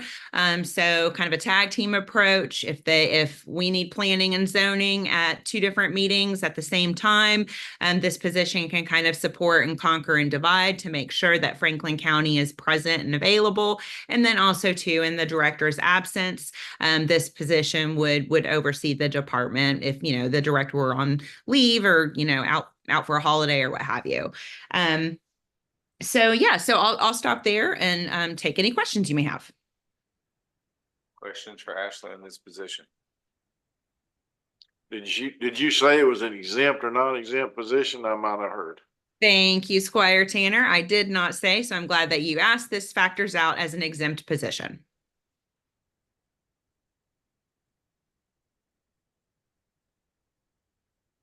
Any other questions? All right, Ashley, thank you very much. Thank you. Appreciate you working on this. I know it was a lot, but I feel like we've pretty much been through about every position in county government now. So I know it's been a lot of work, and I look forward to be paperless too. Don't forget, remember we talked about that. So already good deal. Just a clarification, Sure. These will become active at the point that we approve them this evening, and the salaries will change accordingly. So what we'll do is we'll do the next start of the pay period, the very next pay period, that starting date, so that we're not doing kind of mid period calculations. So it's a $8,151 budget change for us. I'm assuming that'll come to us if we need to make some changes, and then 16,300 for next year. And Amy was in the meeting that we had with HR, and we talked about all the finances and things like that, because we did run these through the finance committee, and she felt pretty comfortable with where we are with our current numbers and being okay. Right. I just want to make sure after I said that, I felt like I'm putting words in her mouth. She said, No, you're good. Yeah, they're at the bottom of the abstract. Yeah. And the question was asked in the finance committee about, this hasn't been budgeted. And I feel like there's going to be room down in the fringe benefit area. There's going to be some excess there that I can do a budget transfer, but if not, it's hard to tell. We're 6 months in, and if not, it would come out of reserves. Thank you, Amy. Thank you. Okay, next, thank you, Ashley. Next, I'm going to invite Autumn up, I believe. I believe I'm gonna invite Autumn up. I'm sorry, it's been a long day. How are you doing? Pretty good. Good. This is a second reading and approval of an ordinance amending ordinances number 1, 2009, ordinance number 8, 2017, and ordinance number 5, 2020 by amending the general provisions contained in chapter 150 of the Franklin County Code of Ordinances to update permit and review fees for inspections and reviews conducted by planning, zoning, and building codes. We had some conversations about this at our last meeting. There has not been any changes or updates to this proposal.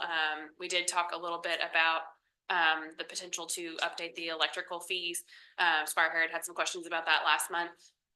Went back and did some research on the last time those were updated, which was in 2020, which was when we first established the memorandum of understanding with the city to perform their electrical inspections as well. So there was coordination at that point in time to consolidate those fees and make those uniform across both jurisdictions. So we believe that it would be beneficial to work with the city on updating those again. We are in the process of reaching out to some neighboring communities to see where their fees are at.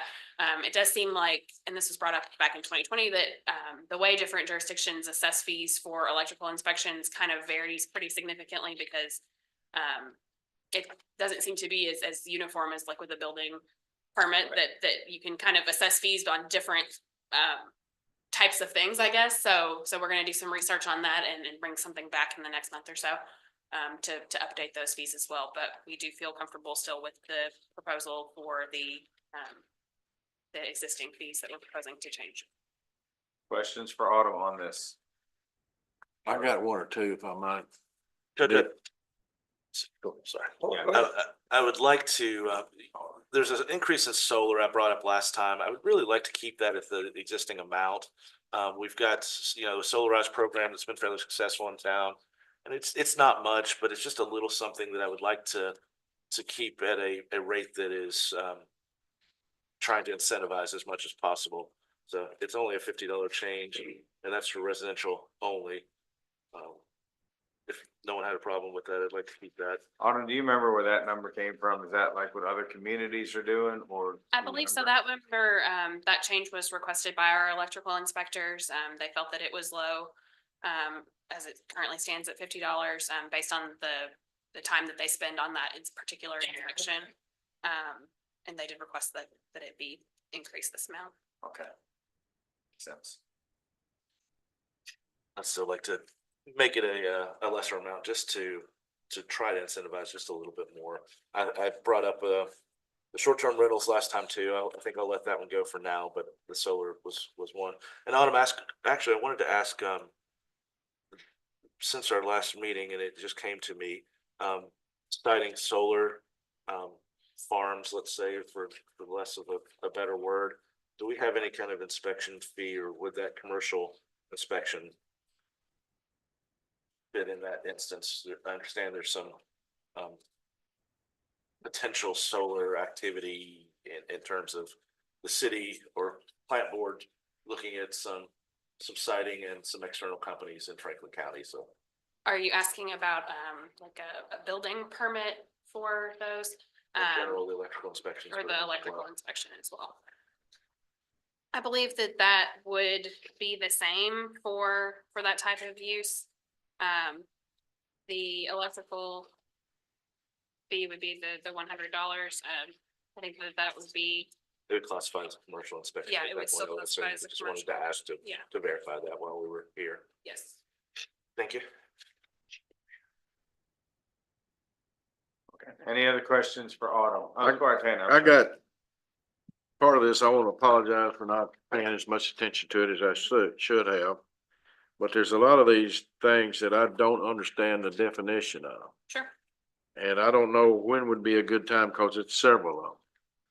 And then the solar deal is kind of one of them, because I've understood from some other people that we have to be very careful on the solar ordinance that the county might enact, which would take care of the solar ordinance, the fee probably. But for Hopkinsville and some other places had to find and abandon their deal because it was so non-compliant. You had to get them to explain really more about why it was wrong. But anyway, I think we'd have to research that a little more before we get into solar deals. There's some questions. What is a fence to me? What is a tent? It talks about temporary tents, construction trailer, which I can understand what that is. Cell tower, co-location only. I mean, I can go down the list here, but rather than if everybody's all in on this, it doesn't matter where I am on it. But I'd certainly like to know the definitions of about half of these things. Sure. And there's not listed in here, nothing except you're going up. I would say for the most part, these are defined within the relevant code that applies to the inspection I would being hope so. performed. That's sort of the short answer. I can kind of get into the details on some of those things, and some of them I might have to do a little bit more research on. So for one thing I want to mention here, under commercial, it had sign on and footage, okay? Then you got it again over here under the zoning and review permits, you have signs again. So for Are the, they residential signs? no, so. No, under where they're you're not. seeing So under it needs to commercial, say they're that's in the building permits and plan review section. So that is a building permit for the sign, so that's So where then the building inspector. somebody's gonna give a inspect the footer. permit for it, you're gonna have to inspect it. If it's like a freestanding sign that has a footer, the building inspector inspects the footer. What's a footer? That's in the code. Ah. And then under the section, zoning review and permits, that is, that fee is for the zoning approval. So that is where we are looking at the setback of the sign, the height of the sign, and. Yeah, I'm all in on that, setback size and of the height sign. and how many you can have. Yes. So that's where So we're. they're not reviewing gonna that include that information. here, So though, that's are a they? separate. That's separate, No, but that's it's not in what's here, right? Yes, it is. That's what's in the zoning review and permits. So that's in the section. zoning review and permit. So, Right, yes. so what if somebody puts one after you get the permit?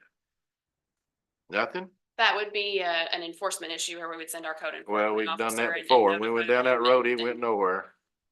All right.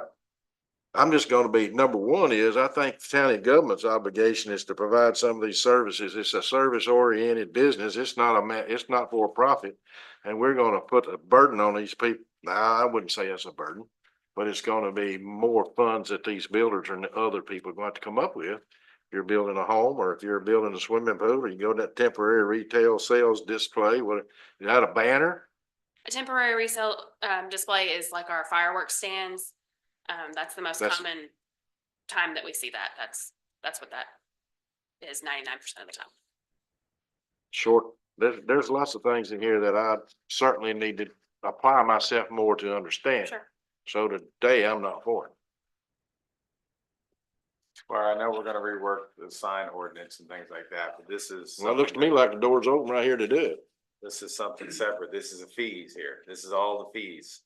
All And fees. This is the fees here. So, and I mean, as much as we want to do as much as we can for our community, our inspectors don't work for free. And what we were tasked automobile department with was calling all the surrounding counties to see where they are so we could get up to speed, so we could stop losing money, and at least maintain, paying for the services that we provide. The majority of these fees have not been updated in nearly 20 years. So it's kind of. The fees haven't been updated in 20 years.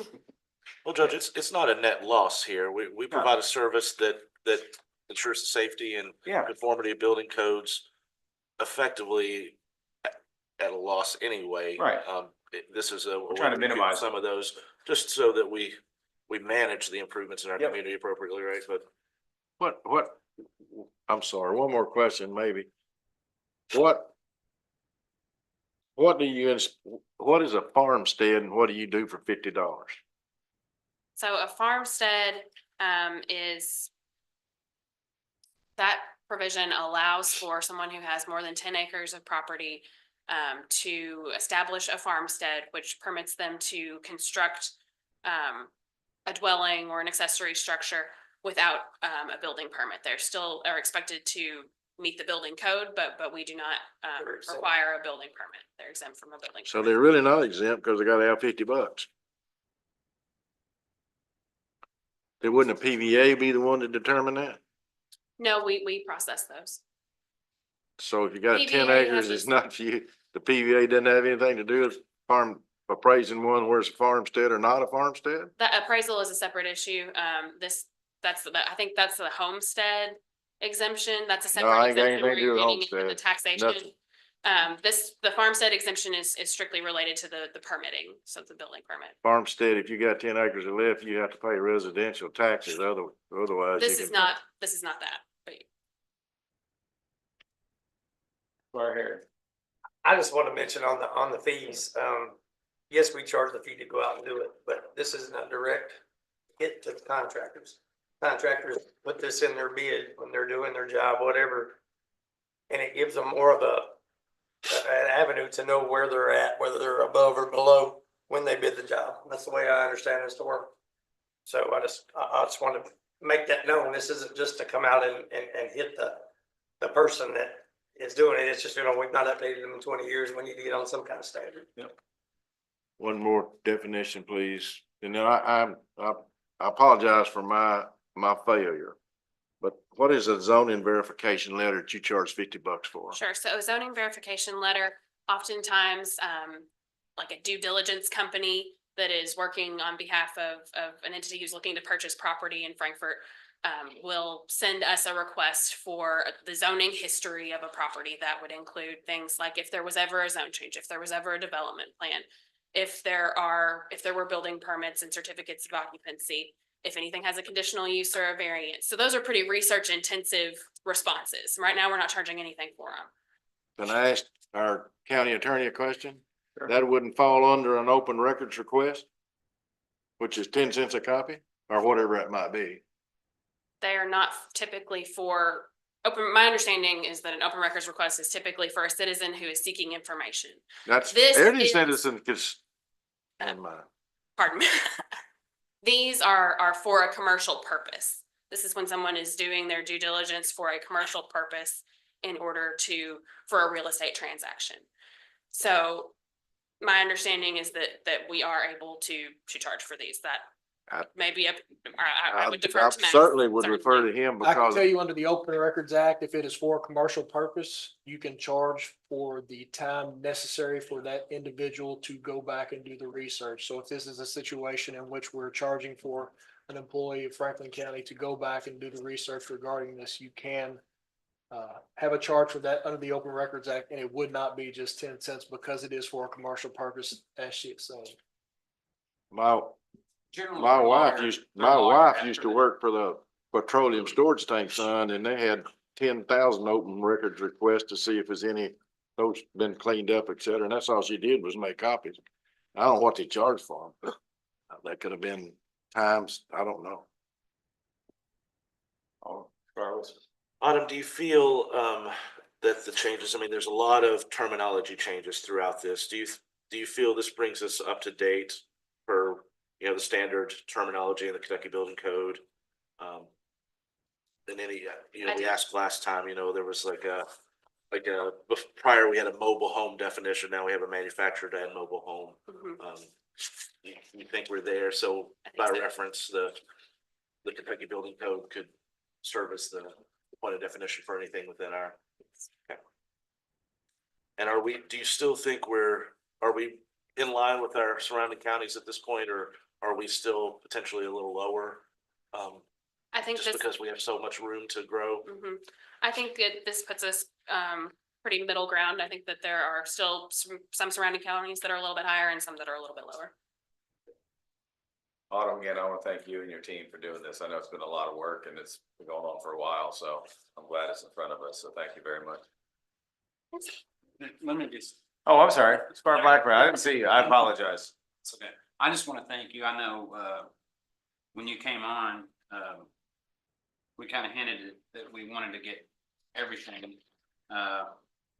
where we need to be. And I know you've spent a lot of time on this, Ben and Tina, and the research you've done.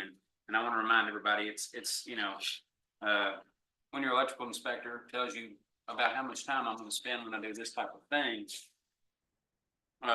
he knows better than any of us, or she. And as Squire Harrod pointed out, this isn't a fee that's put on contractors. This is a fee that the contractors will charge to the person that's deciding to build this or do the changes or things like that. So I'm glad, because I know when we got our state certifications that we could do, it really helped the department out huge. And I think we're still moving in the right direction, and I really appreciate it. Thank you. I want to just ask something just additional. There's a lot of animosity in the community about short-term vacation rentals right now, and somewhat rightfully so. But in my perception of these nationwide, many times we're seeing a property that is brought to a significant level of improvement, that property taxes go up. The future use of that structure is going to change indefinitely if someone takes it out of use for a short-term rental, that it's going to be a much higher caliber residential or whatever it may be after the fact. That I'm cautious to do too much about disincentivizing those. So I just want to ask for a little bit of a discussion. You know, we have the short-term annual registration here. That's not an inspection, or is it going to be an inspection for $250 plus their tax payment for rentals, plus a business license in the city or the county? Are we thinking of doing a new inspection kind of thing? We've talked at the city level, at least for years. I know there's been discussion about progressing rental housing inspections as not only a way to enforce code enforcement and issues that are continually rising, but also as a bit of an insurance liability, an insurance policy for the property owners, that a certain standard of livability is there that they can always harken back to. So is there some additional benefit that we're thinking of providing here to those property developers? With the short-term rentals, they are all conditional uses. So and we are doing an inspection of the short-term rentals either prior to the hearing where they receive their conditional use permit, or after, before their registration is finalized. So we are doing an initial inspection where a member of planning staff does go out and observe the property and enter the building and make sure that everything is in line with the provisions in our ordinances. Conditional uses are per KRS intended to be inspected on an annual basis. We have not been doing that with our conditional uses. So that is something that we are working towards starting to do. So that would likely be on an annual basis that we would be going into these short-term rental units. So yes.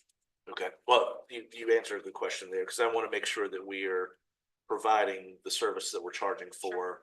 I think there's potential to have a good service, and in doing so, increasing the cost is an added benefit to the property owner that's renting that facility. So if we're going to start doing this regularly, but I know that we've had circumstances with conditional use permits for, let's say, treatment facilities that we have not been actively going back and reviewing those like we probably should. So okay. Just for the public to sort of understand, good to always review those things. Thank you. I'm was just gonna say, I'm glad we're doing the annual inspection now to make sure they're staying in line with conditional use. I think it's a good thing. That part's good, for sure. All right, I'll thank you. Amy, good evening. So this is the second reading for the first amendment for our budget. We are amending in some grant funds, insurance proceeds, and opioid settlement funds. It has been approved by the Department of Local Government Reform and Classification. Any questions for Amy on this agenda item? All right, I see none. The next agenda item, the maintenance director has a repair to the backflow preventer. I don't know what that is, but there's not enough money in that budget line, so this is a budget transfer to move $3,500 into the fiscal court building repair line. Judge, just a note, the city did have a program that new and replacement backflow preventers could be reimbursed after you expended the initial cost if someone would check, we may be eligible to get that reimbursed. The program is still in existence to my knowledge, so. Thank you. Any other questions or comments on this agenda item? Alrighty, next. And then lastly, I provided you the revenue and expense report as of January 7th. I'm happy to answer any questions.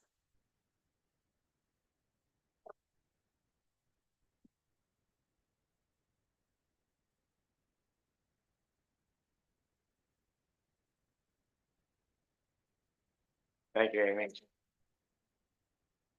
Next, we have payment of claims. Anybody have any questions for Kim on any of these charges?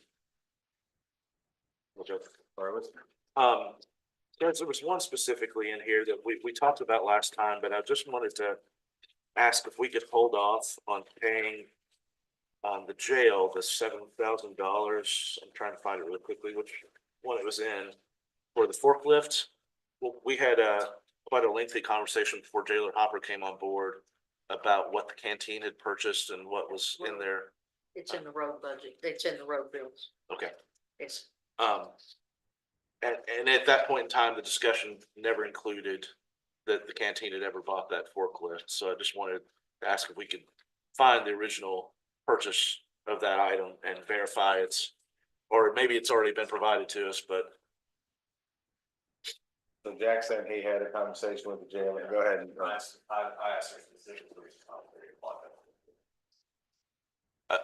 And then our road superintendent, I think they worked on the price alone, because he said something like that would have been, up around 15,000-20,000. So I think he's comfortable with the price, and I think because I know very little about it, but I will say this, I asked, well, why can't we just give it to another department?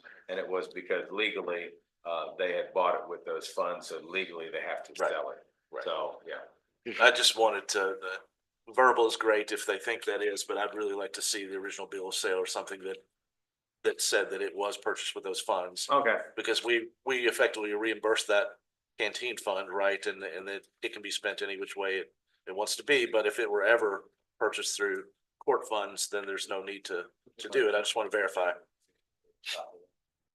Surely we can find the original purchase receipt or something for that item, so if we can pull that one. We'd hope. We hope, yeah. Yeah, I don't know how many I don't years know. ago it was. it was bought long before the jailer was there Yeah. now. Oh, yeah. I don't know who was jailer when he was bought, but I I'm with Squire Winston on this. We ought to be able to see a receipt or something where it was canteen funds, and it probably was. Yeah. But, and if the money goes back into canteen funds, the way my understanding is, you can use that funds for the benefit of the prisoners, Yeah. which would be health. Yeah. So that money could be used to offset some of our health care costs.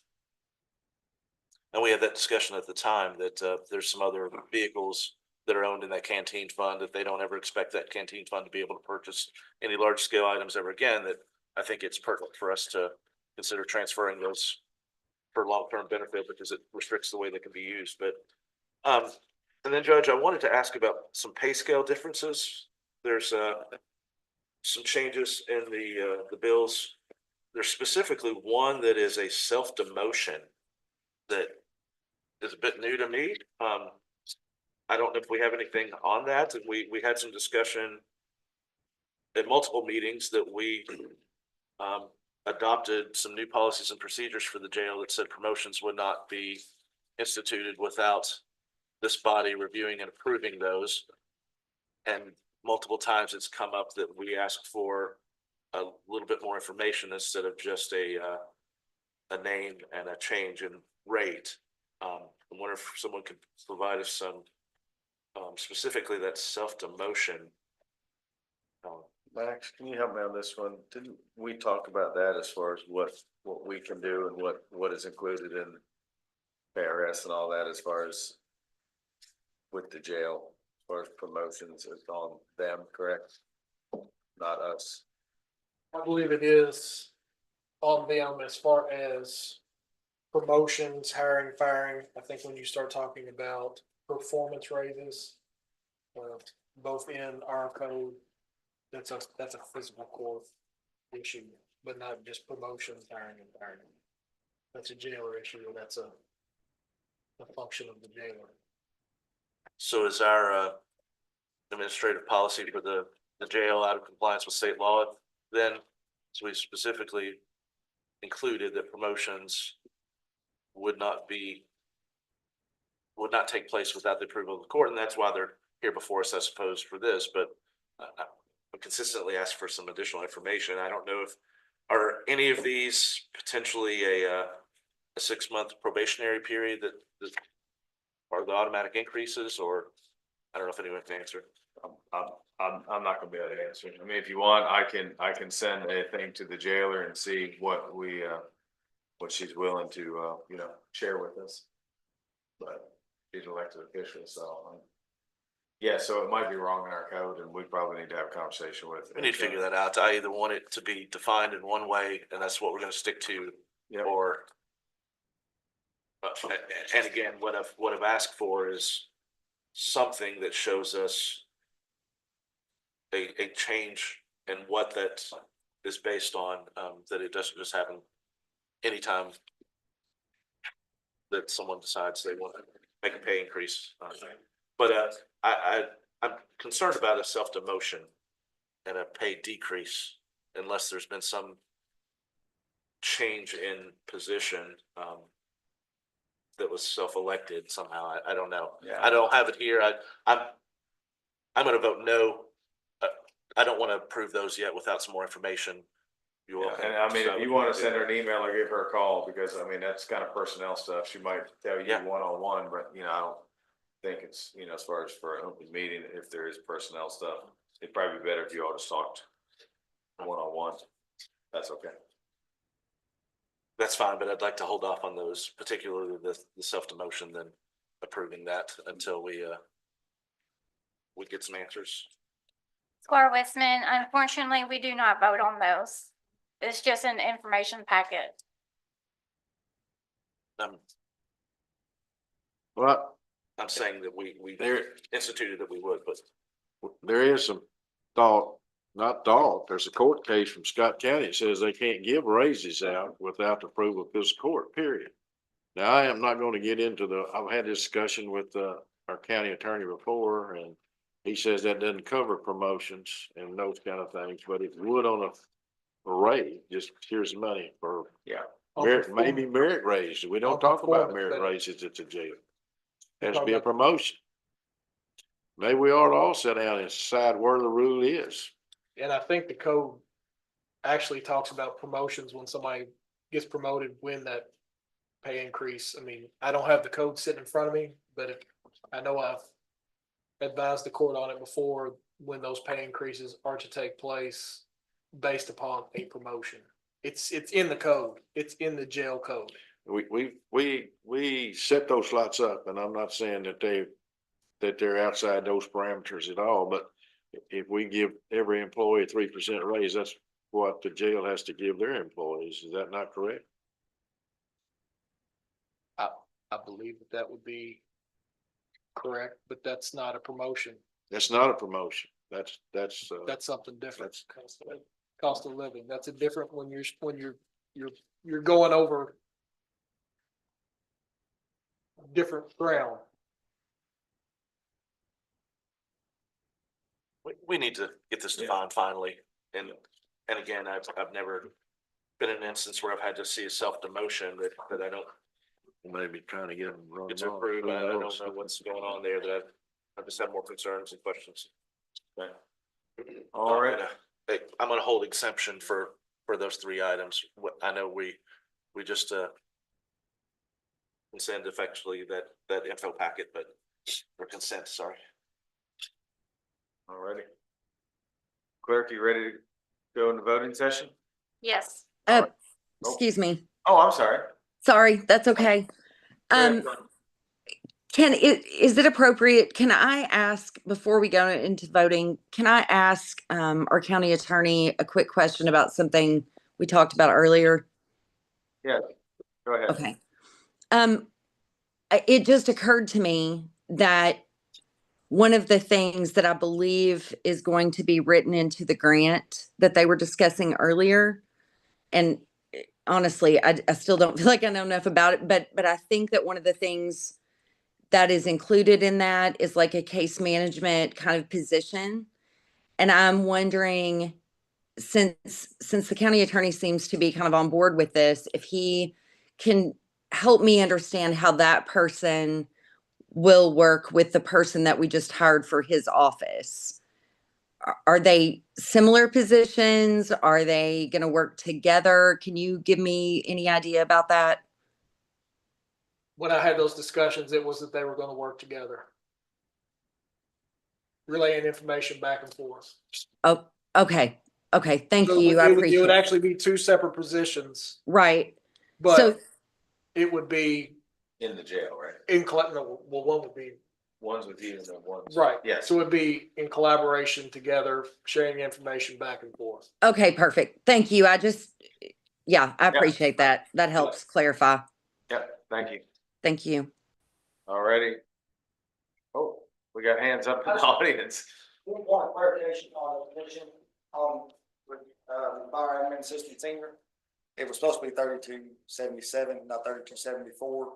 There was a misrounding in the calculations. So I just wanted to say that before we got to the voting session.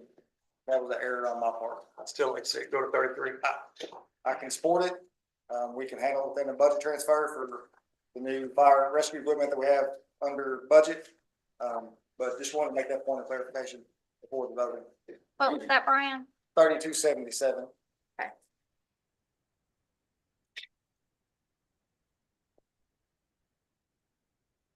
Squire Harrod, I would be supportive of that. If you wanted to make a motion to change that, I would like to make a motion to change that. That job is, it's a whole different animal. Once you get in that position, you're maxed out. There's no room for growth, so. Right. Just. For me, I gotta stick with HR because that's one that researched everything and did all this work. I gotta support, staff here. So we have a first and a second. I go ahead and just take thoughts on that right now. Max, before we go into voting, or we want to wait? Cause it's on the floor. I think once it's on the floor, we gotta do it, don't we? Okay, go as far as make that change. Yes. you open it for discussion. Yeah, we haven't had discussion. on Okay, it. open for discussion. So can we have the HR director to come on and discuss with us why this amount was recommended? Because there was I get it. No, some I get it. rationale. I get it.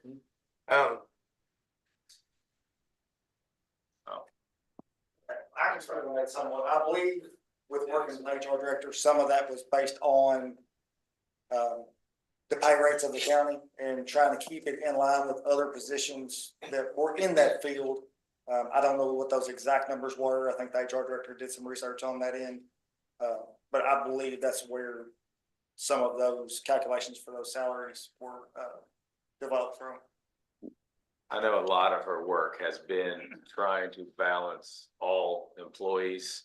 And so even though cents here and cents there, it doesn't take much for it to be above somebody else that should be below. So it's kind of a. Who else is over 54 people in that type of job? That's my question. Is the HR director still on? I don't know. We let her go. We thought we were done. So. Okay. Well, I had mentioned it earlier, so I just wanted to read. Just my opinion. I mean, we're a body, so yeah, you're up or down it. But that's I would like to see it. I made the motion. I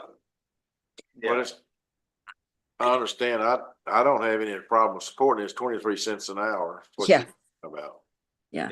My only concern is I what if also you watch understand the somebody other else's side pay rate of the that coin. went You up. don't want to It's gonna be a promote, can of worms. get somebody ahead of somebody else that shouldn't be there, but Yeah, I don't know the answers to those That's not my questions. goal. Right. Well, that's what I'm afraid of.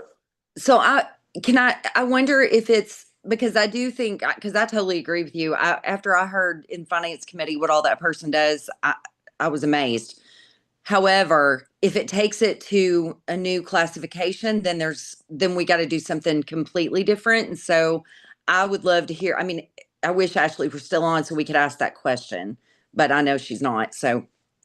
Well, can we recess? Yeah, let's recess. To see if we Jack's can trying get- to. I'm good with that. All right, let's take a 5-minute recess and we'll see if we can get her back on. Okay? Thanks. Yep, great. All right.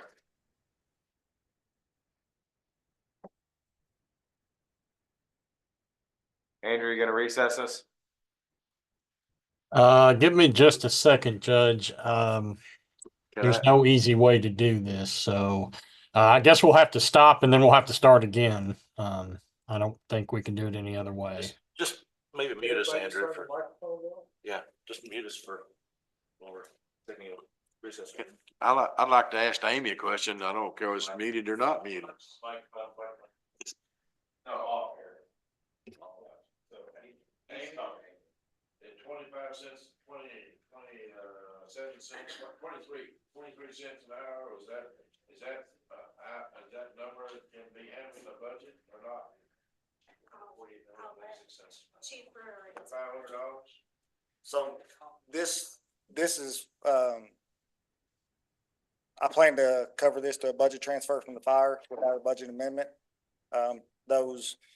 The new rescue truck, and I apologize for this confusion, but the new rescue truck is expected to come in $15,000 to $20,000 under budget. So I feel like there's gonna be ample funds to be able to cover this budget through a budget transfer.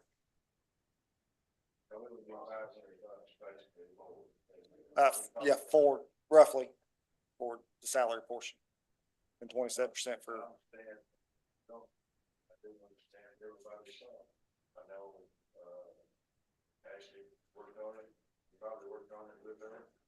And those numbers I had sent to Ashley, but that was after some discussion with, like I say, with other research she had done on other positions within the county.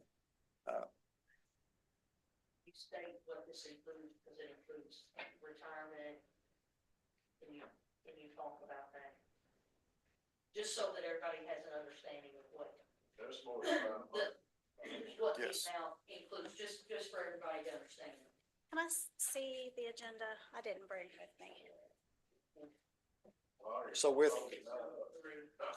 525, you're looking at probably additional $625 with benefits and everything, ballpark.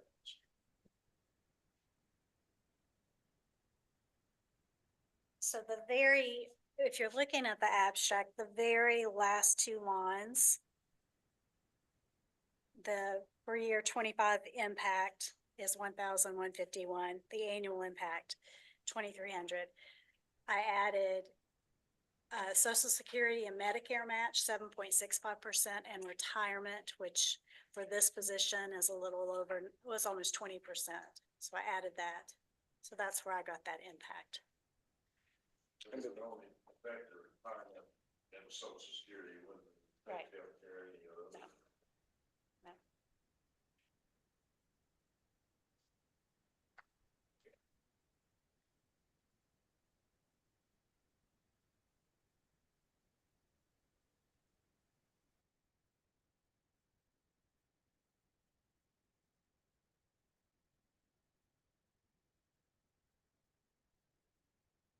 The corrected abstract should read, the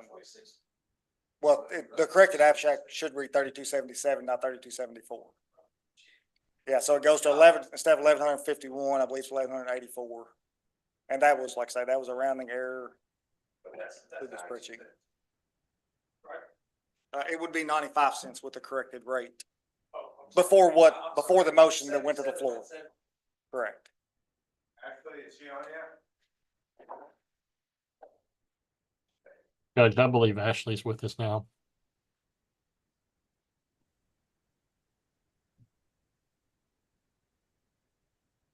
Okay, microphone's back on then. So Ashley, thank you for joining us again. Mhm. Sorry, it's a little late. All right. Squire Had a Harrod, costume change. Squire Harrod made a motion on the one reclassification to add some more money to it, the assistant senior position. It was seconded by Squire Wisman. We've had conversations. We're still in the discussion mode. I have concerns because you and the chief had agreed on this there's probably reasoning for it as far as keeping it where it needs to be so it doesn't pass somebody else up in county government. I'm not trying to overstep, but I know that's how these things work. So the court asked if you could come back on and just talk to us about it. Well, I understand. And I would love to give everybody, what they deserve, so to speak. But again, that's kind of why I went back to let's focus on the position. Let's focus on the work. And I think we get into a little bit of a slippery slope, especially, seeing as coincidentally we have these other two reclassifications on the docket as well, because you start to get into compression, and when is enough. And that, I will go back to, we need to bring our compensation scale up to speed. We need to really hammer down those pay bands, as Squire Wisman brought up earlier. And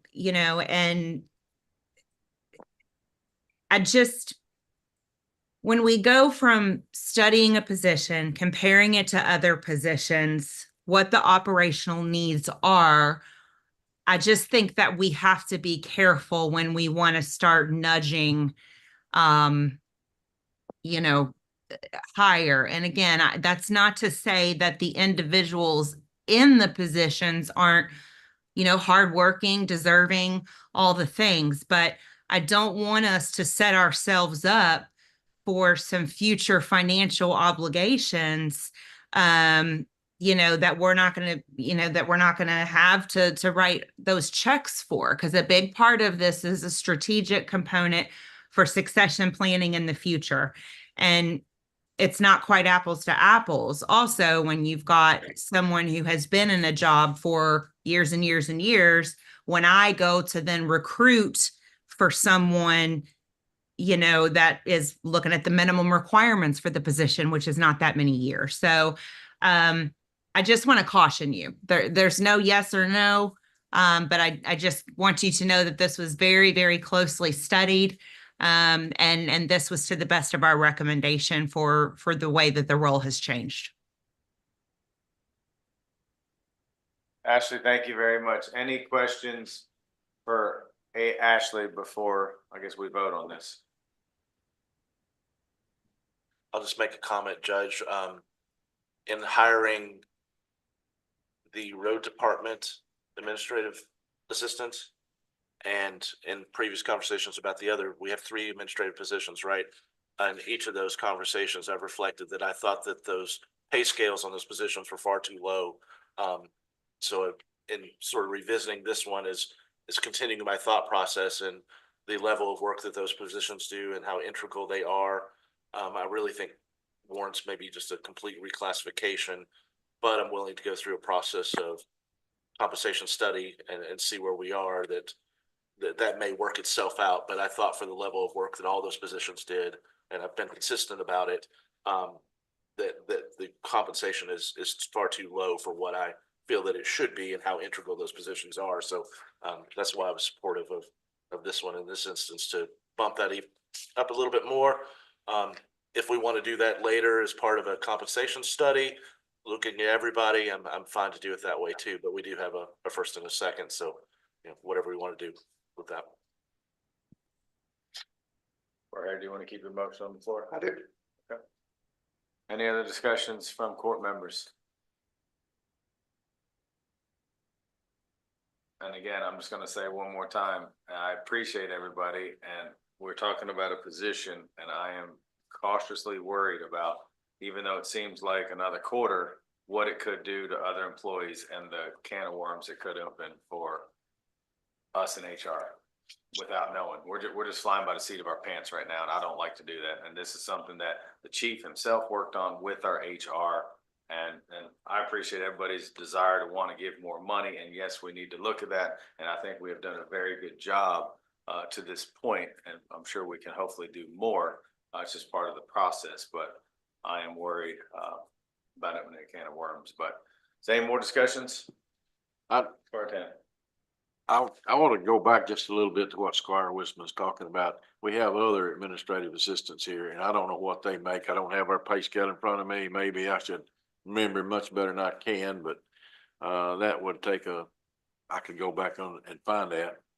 But they need to be comparable, et cetera. I also think that we need professionals. We need to be able to pay them what they're worth in every instance.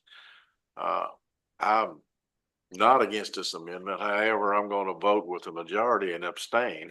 So from it also, because I think the person is probably the position, it should be the position you're talking about. It's probably worth every dime. I mean, right. Each person here is probably making every penny they get. You think about people's work day and night, pushing snow off the roads, they're worth every penny they get.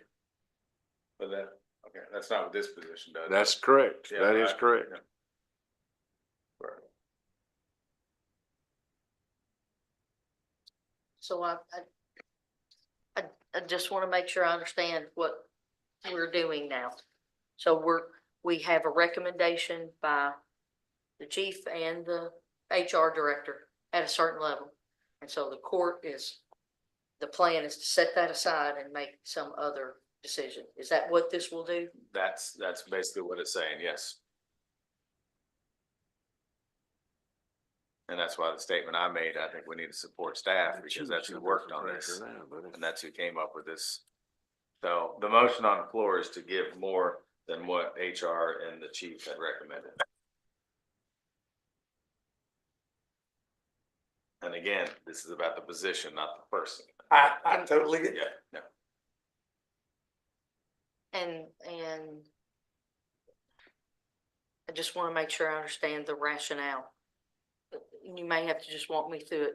It's not that I'm not, I'm just trying to really understand that since we had a staff recommendation. Okay, if you look at the financial pack, they went from 3182, the proposal is 3274, that's 92 cents raise. 77, right? Chief? Well, okay, But yes. 4 cents difference. Or 3 cents difference, so I was asking for an additional 23 cents. They're gonna change the title to administrative assistant. And they're gonna give you 92 cents.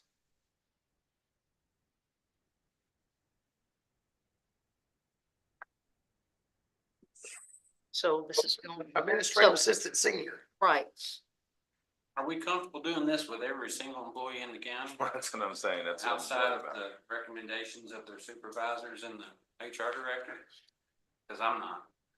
And that's fine. That was my ask. If you voted up or down, that's on you. That was my ask. And I'll stand behind it 100%.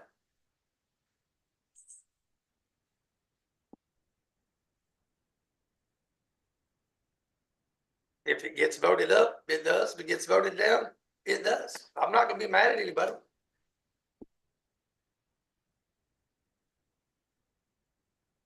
Judge, I'll tell you what else. I will do something.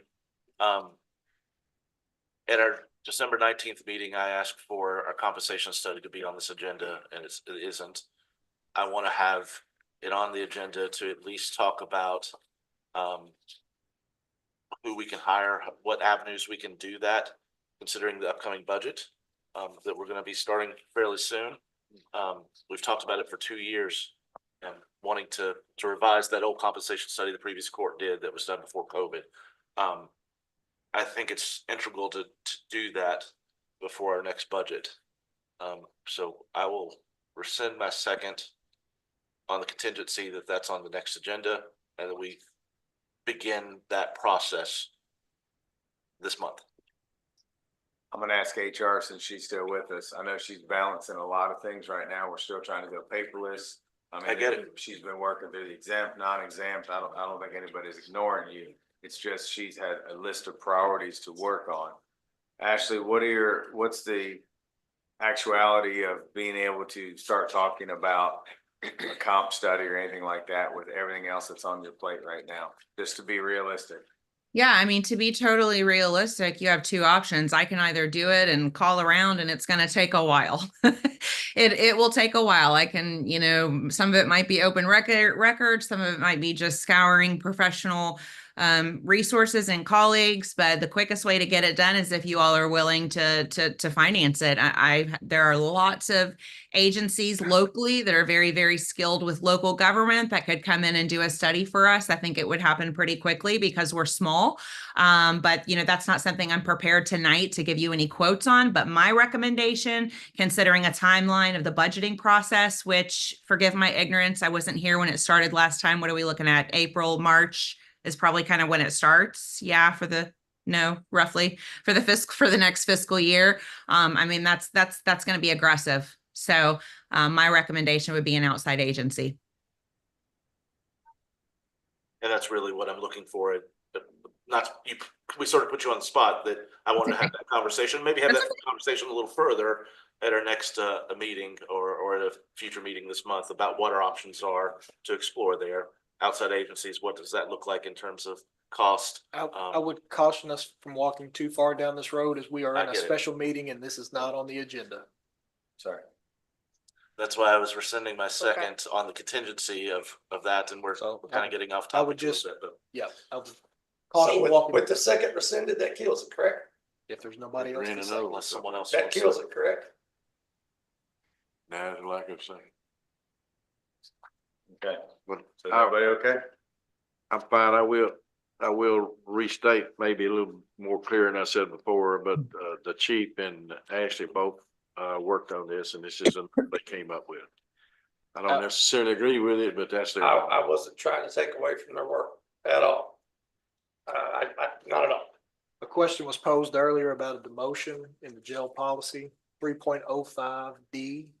In the event an employee becomes unable to perform the duty as stated in the position described at the jailer's discretion, he or she may be transferred or demoted in lieu of taking any disciplinary action. So demotions are within the purview of the jailer pursuant to the policy that was passed by this court. Once again, if you look at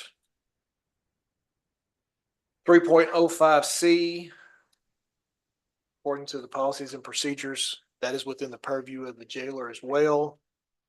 That is on page 31 and 32 of those policies and procedures that were passed and approved June the 5th, 2024, that the jail task force was tasked with preparing. So both promotions and demotions by policy are within the purview of the jailer, not the fiscal court. And it even states when the pay raises are to take effect. Well, the intent of at least my part in the task force doesn't seem to follow through to what was the finalized document, but we need to revisit that. All righty, so we're gonna go into voting session now. Clerk, please call roll. Squire Sebastian, Here. Squire Blackburn, Present. Squire Dykus, Here. Squire Herod, Here. Squire Tanner, Here. Squire Westman, Present. Judge Mueller. Present. Thank you. Thank you, clerk. Authorization for approval of minutes from the regular meeting of December 19th, 2024. So moved. Second. All those in favor say aye. Aye. All those opposed say nay. Motion passes. Authorization to approve a resolution authorizing the filing of an application to the Kentucky Opioid Abatement Advisory Commission by and through the Kentucky Office of the Attorney General for a Kentucky Opioid Abatement Grant on behalf of the Franklin County Regional Jail. So moved. Second. All those in favor say aye. Aye. All those opposed say nay. Motion passes. Authorization to approve the reclassification of the administrative assistant position in the fire department for an administrative assistant senior, and I'm gonna say as amended with that new rate. You got the rate earlier from Chief, right, Kim? Yes. Thank you. So moved. Second. All those in favor say aye. Aye. All those opposed say nay. Motion passes. Authorization to approve the reclassification of occupational tax administrator position in the judge executive office to a business office manager. So moved. Second. All those in favor say aye. Aye. All those opposed say nay. Motion passes. Authorization to approve the reclassification of the planning and zoning supervisor position and the planning and zoning office to an assistant director. So moved. Second. All those in favor say aye. Aye. All those opposed say nay. Motion passes. Second reading and approval of an ordinance amending ordinance number 1/2009, ordinance number 8-2017, and ordinance number 5-2020 by amending the general provisions contained in chapter 150 of the Franklin County Code of Ordinances to update permit and review fee for inspections and reviews conducted by the Planning and Zoning and Building Codes Department. So moved. Second. All those in favor say aye. Aye. All those opposed say nay. Abstain. I'd like to explain my vote just briefly. Okay. I'm not, as you all know me very well by now, I'm not one to abstain from hardly anything. But through my own negligence, I'm not sure I understand all those definitions and I need to research that. So technically an abstention is going along with the majority, I believe. So Okay. that's my vote. Yes. Vote passes. Thank you, Squire. Second reading and approval of amendment number 1 to ordinance number 4-2024 relating to budget for fiscal year 2024 through 2025. So moved. Second. All those in favor say aye. Aye. All those opposed say nay. Motion passes. Authorization to approve budget transfers for fiscal year 2024 through 2025. So moved. Second. All those in favor say aye. Aye. All those opposed say nay. Motion passes. Authorization to receive treasurer's report. So moved. Second. All those in favor say aye. Aye. All those opposed say nay. Motion passes. Payment of claims. Is there a motion to deny any payment of claim? Yes, Judge, those as I noted in the work session. Okay, clerk, did you get those? Yes, I did. And which ones were they? $7,000 for the forklifts until we verify that, and the demotion and the raises and the information packet. Point of order, please. One of those I would like to support, the other two I don't. So does that need to be a separate motion? Mr. County Attorney? So you're wanting to support which one and not support? I'll support the $7,000 forklift until more research is done, because it's an internal thing anyway. But for the other two, they probably already got a check or they're good. So Well, and the county attorney just read the ordinance saying that. that's fine. The jail is. But I'm talking about the one I support is the forklift. Sebastian. Thank you, Judge. I mean, looking at the effective dates on these, they were in November. So I don't know if we have the latitude. I remember asking when this first court was seated about someone transitioning out and some payment, and I was told that a check had already been cut and we couldn't go back and take something away. So I'm asking if that is the case. Again, I know I asked it first time, and so yep, we had to pay it, so I don't know now. So these are November. Well, I'll note my exceptions, Judge, and amend that to just be the $7,000 for the forklift. I was gonna say, according to the policies, I know. it states when these things are to take effect and whose decision that ultimately is. I mean, and so. I mean, the jail was in favor of it and that road park was in favor of it. They've already changed hands, correct? Right. And it's confirmed by you to the jail that. That check has not been written yet, surely, because you can't, it hasn't been approved by fiscal court. You can't. No, the check has not been written. It has Okay, not so been that's written. fine. We can hold that check till we get to research. Yeah. So do I need to vote on that if we have two magistrates that just I want think to? it was just on one now. It's just on the. Just the forklift. one, yes. But what do I do with that? Or just? I think we need to vote on whether or not to hold the payment of that claim. Okay. So. Pay all claims except for that one.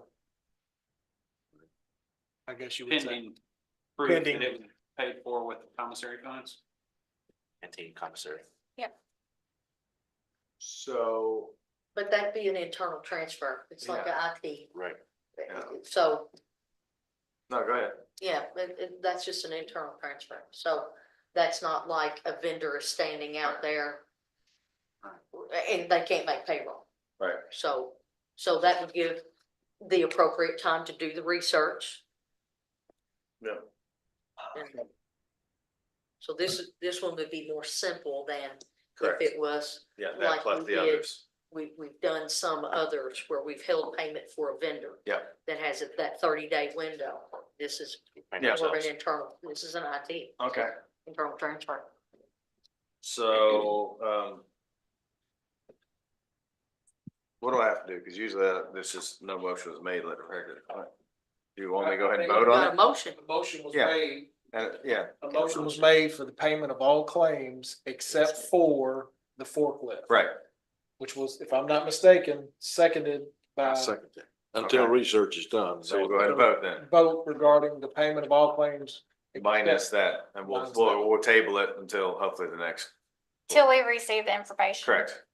So. Is that okay? That's fine. Yeah. I just, All right, so then go ahead and call roll on that. Okay. I'm sorry. Square Sebastian, Hold on.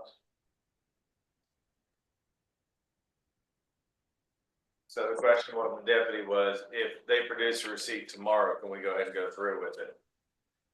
what I like. Or do we have to wait until the 29th? I don't care about waiting till I'm speaking, he made the motion, but my second would be, I would like to see him first, cause there's 2 or 3 questions I would. Before we make the payment, I mean, otherwise, there's no need of. So we're gonna hold it until the next court meeting, basically. I would like to, Judge, because if in fact it's canteen fund, I think there may be a caveat about the going rate or an appraisal required that I'm concerned about. If we don't buy this for $7,000, it's gonna cost you $25,000. So just exactly. let you know that. Yeah. Yeah. I don't Just the think process there's I'm any, concerned about, so. I don't think there's any doubt it's a good deal. But I wouldn't expect that this would hamper that deal. It's already been made. The deal's been made, and it. I don't know, I if it makes think- somebody mad, it can hamper anything. The question was, I'd rather hold till the next meeting and verify that before we make an action, so. But. Go ahead. Go so as far as thank you, Yeah, Judge. we're all, I apologize. yeah, no, you're good.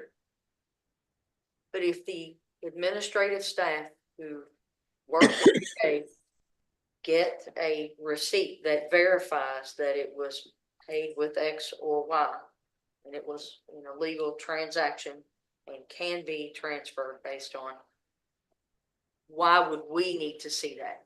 I just want to make sure I No, understand. I agree with you. If they see that and they Yeah. see it is canteen fund money, then that's no need. Then to we let it go send through and we're done. Then if Yeah. it's not canteen fund money, that opens the door. Then that's a Yeah. different Then, thing, yeah, but I mean, that's an administrative Yep. function.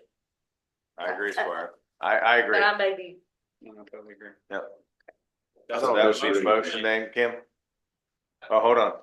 No, but I don't think that's. that's not the that's motion. not the motion. Yeah, that's. I was Made a just making completely a different- statement. I know, I appreciate it, yeah. You wanna keep it that way, Squire Wisman? I didn't want to get into the details, but I'm concerned about that there's a process for purchasing anything that canteen. I know that there's restrictions on what things can be used for if equipment, other items are bought with those funds. And I remember some pretty lengthy conversation we had in task force meeting about wanting to purchase some of those items for the court, and it's just an internal transfer. But that there may be an appraisal process that we were legally required to go through. And I don't know that we never got that answer at that point in time. So I just want to. Well, how about we had that discussion with the jailer, cause I know she doesn't wanna have a bad audit either. Right, And if right. that comes up, then we'll do that. So I'm saying Administrative wise, we'll stop it. just, let's Yeah. just hold it for now and say, we'll move on so we can make those inquiries. But if it's okay, why not just give us the authority to handle it one way or another? Fine. Well, I mean, If it's I'll okay. change, if I need to change my second, I'm fine with you making that decision after you see it, make sure that it is canteen money it was paid for. and we need to make sure that We don't she get has the audited. authority to do it because it was. Well, she didn't do it. Yeah. She actually Yeah. didn't, she didn't and that'd buy be- it. She Yeah, didn't buy it. exactly. Okay. So Squire, could you restate your However best forms that, I think that. lay all claims, minus the, $7,000 forklift until, We verify what So the judge invoice. executive verifies, yes, this basically verifies it. How's that?